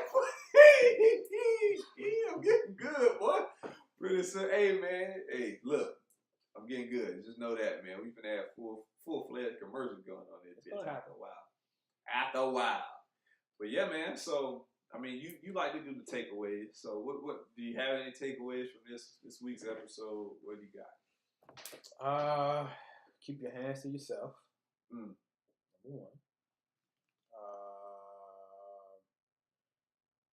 As hard as it's gonna be, try to keep an open mind with your president. Although I don't think I can. And hold them accountable. Well, I'm definitely doing that. Yeah, hold them accountable. Not just him, but all of them. Right? Don't be. But we already know that's the problem. We don't hold these motherfuckers. Yeah, don't be. You know, we too enamored prisoners of the moment and not taking into account. Like for instance, it seems like they forget that the reason why we were in the financial crisis that we was in was Republican policies. Yeah, that got us there. What 8 years later, you put Republicans back in power, and like it ain't nothing, like they didn't put us where we was at. Yeah, but all that to say, don't be enamored by the persona, right? It's cool if they might be cool and they can be cool, but if they come out there and they say they got a job to do, have a measuring stick to hold them accountable to, and to make sure that like, hey, you said you was gonna reduce, unemployment. Is unemployment going down, right? And I don't want to hear no unemployment went down for half of quarter 2 in this year, like. As a whole, has unemployment come down? And if not, why? And then from there, like we need to come on, bro. We need to get something in place to where we can get action out of these guys because they are serving other people, What else you got? Let's close it out with a third one. Unless you got 5. 5 would be excellent, but let's see. Keep score. Yeah, definitely keep scoring. We getting to 5. Don't worry. Definitely gotta keep scoring. You gotta keep score. If you're not keeping score, somebody else is. And when it comes time to talk your shit, and I don't mean that literally, I mean that when it comes review time, PIP at the end of the year, and you got no beans to put on the paper because you didn't keep score, and the other dude comes off as being the better candidate for a promotion or whatever it is because he kept scoring, was able to market himself better. You can't be mad.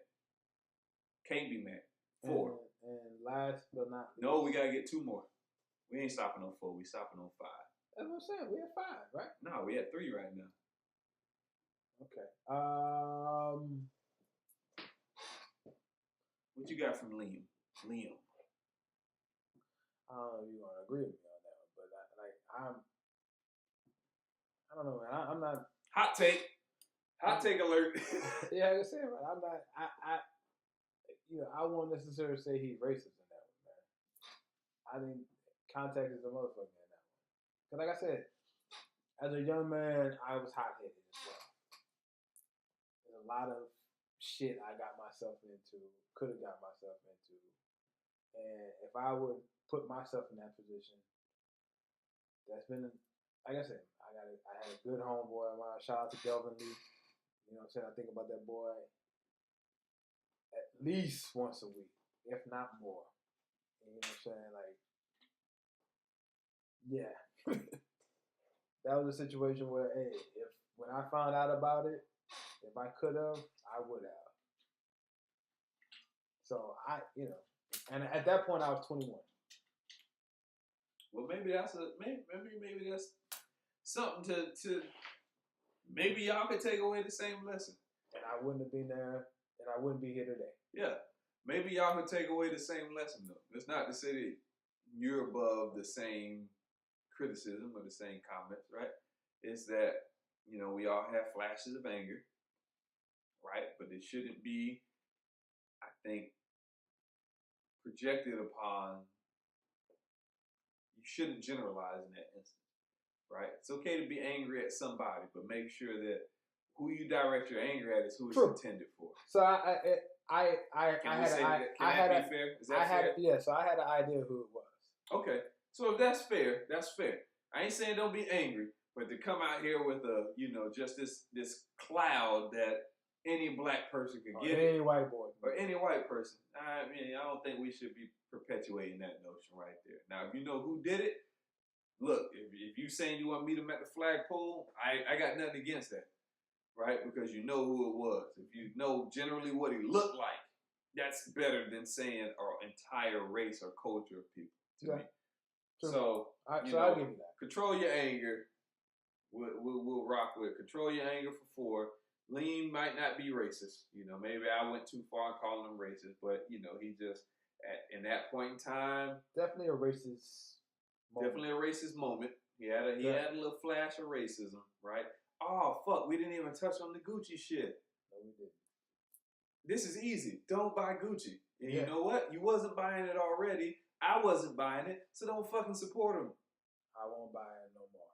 I ain't never bought them. So, boom, there it goes. Until they get some, I like what Tip said, until they get some black, no, not Tip, I think it was Spike Lee. Tip got something going on too, but Spike Lee said, we're not going to support them until they hire black creatives, black designers. I like that. That's diversity. You're going to keep having these same instances, these same infractions, if you don't get diversity in that fucking, in that room. And that's the bottom line. Because someone would have said like, "Yo, that's kind of fucked up." Yeah, nah, you tripping, bro. That's kind of fucked up. That looks like Sambo. Yep, you tripping. So is that 5? Could be. I think that's 5. We can go with 6. We don't know how to count. Nah, fuck that. Man, fuck them people. Here we go. Who that? And on that note, we out this motherfucker. We out. Hot takes and half truth. Y'all be easy. We'll catch y'all next week. Hey, I lied. We got to end with this. We got a YouTube page up. Like, subscribe, share the YouTube page, right? We on Instagram at HT Squared. We on Twitter at HT Squared. Email us, engage us, right? Through email at htsquaredpod@gmail.com. We on SoundCloud. Yeah, on SoundCloud. Hot takes and half truths. Hot takes and half truths on SoundCloud. All right, there it is. And I lied, on Twitter and Instagram, it's HT Squared Pod, right? At HT Squared Pod. So please fuck with us. Show us love. Let us know what y'all want to hear, what y'all want people to discuss. We gonna eventually, I think, you know, we started off saying we was progressing the podcast and working on some things, but eventually, you know, we're gonna get a couple more microphones and a couple more camera lenses in here to cook up on. But we like to have some guests. We're gonna have some guests to get them in here to see what they think on some topics eventually. Not saying it's gonna happen right away, but eventually that's the goal. That's the at the very least, some calling. Yeah, there you go. So let us know. Let us know who you would like to hear from. Let us know what you would like to hear us talking about, and we'll see if we can fit that into the schedule. The last couple of weeks been a lot of stuff going on in the culture, in the nation. So we've been kind of reactive, but I think, you know, we kind of have a goal to be a little more proactive in some regards, right? Maybe not every week, but to actually bring some topics to the table that we feel strongly about and to flush them out a little more, opposed to talking about what has happened. So we'll see how it goes. We'll see how it pans out. You know, a lot of good discussions out there to be had, and we look forward to it. So engage with us, you know, reach out to us. HT Squared Pod, IG and Twitter again, HTSquaredPod@gmail.com. Look forward to hearing from you. Till then, till next time, y'all be easy. Sir, from the two of us to you. Talk to you tomorrow.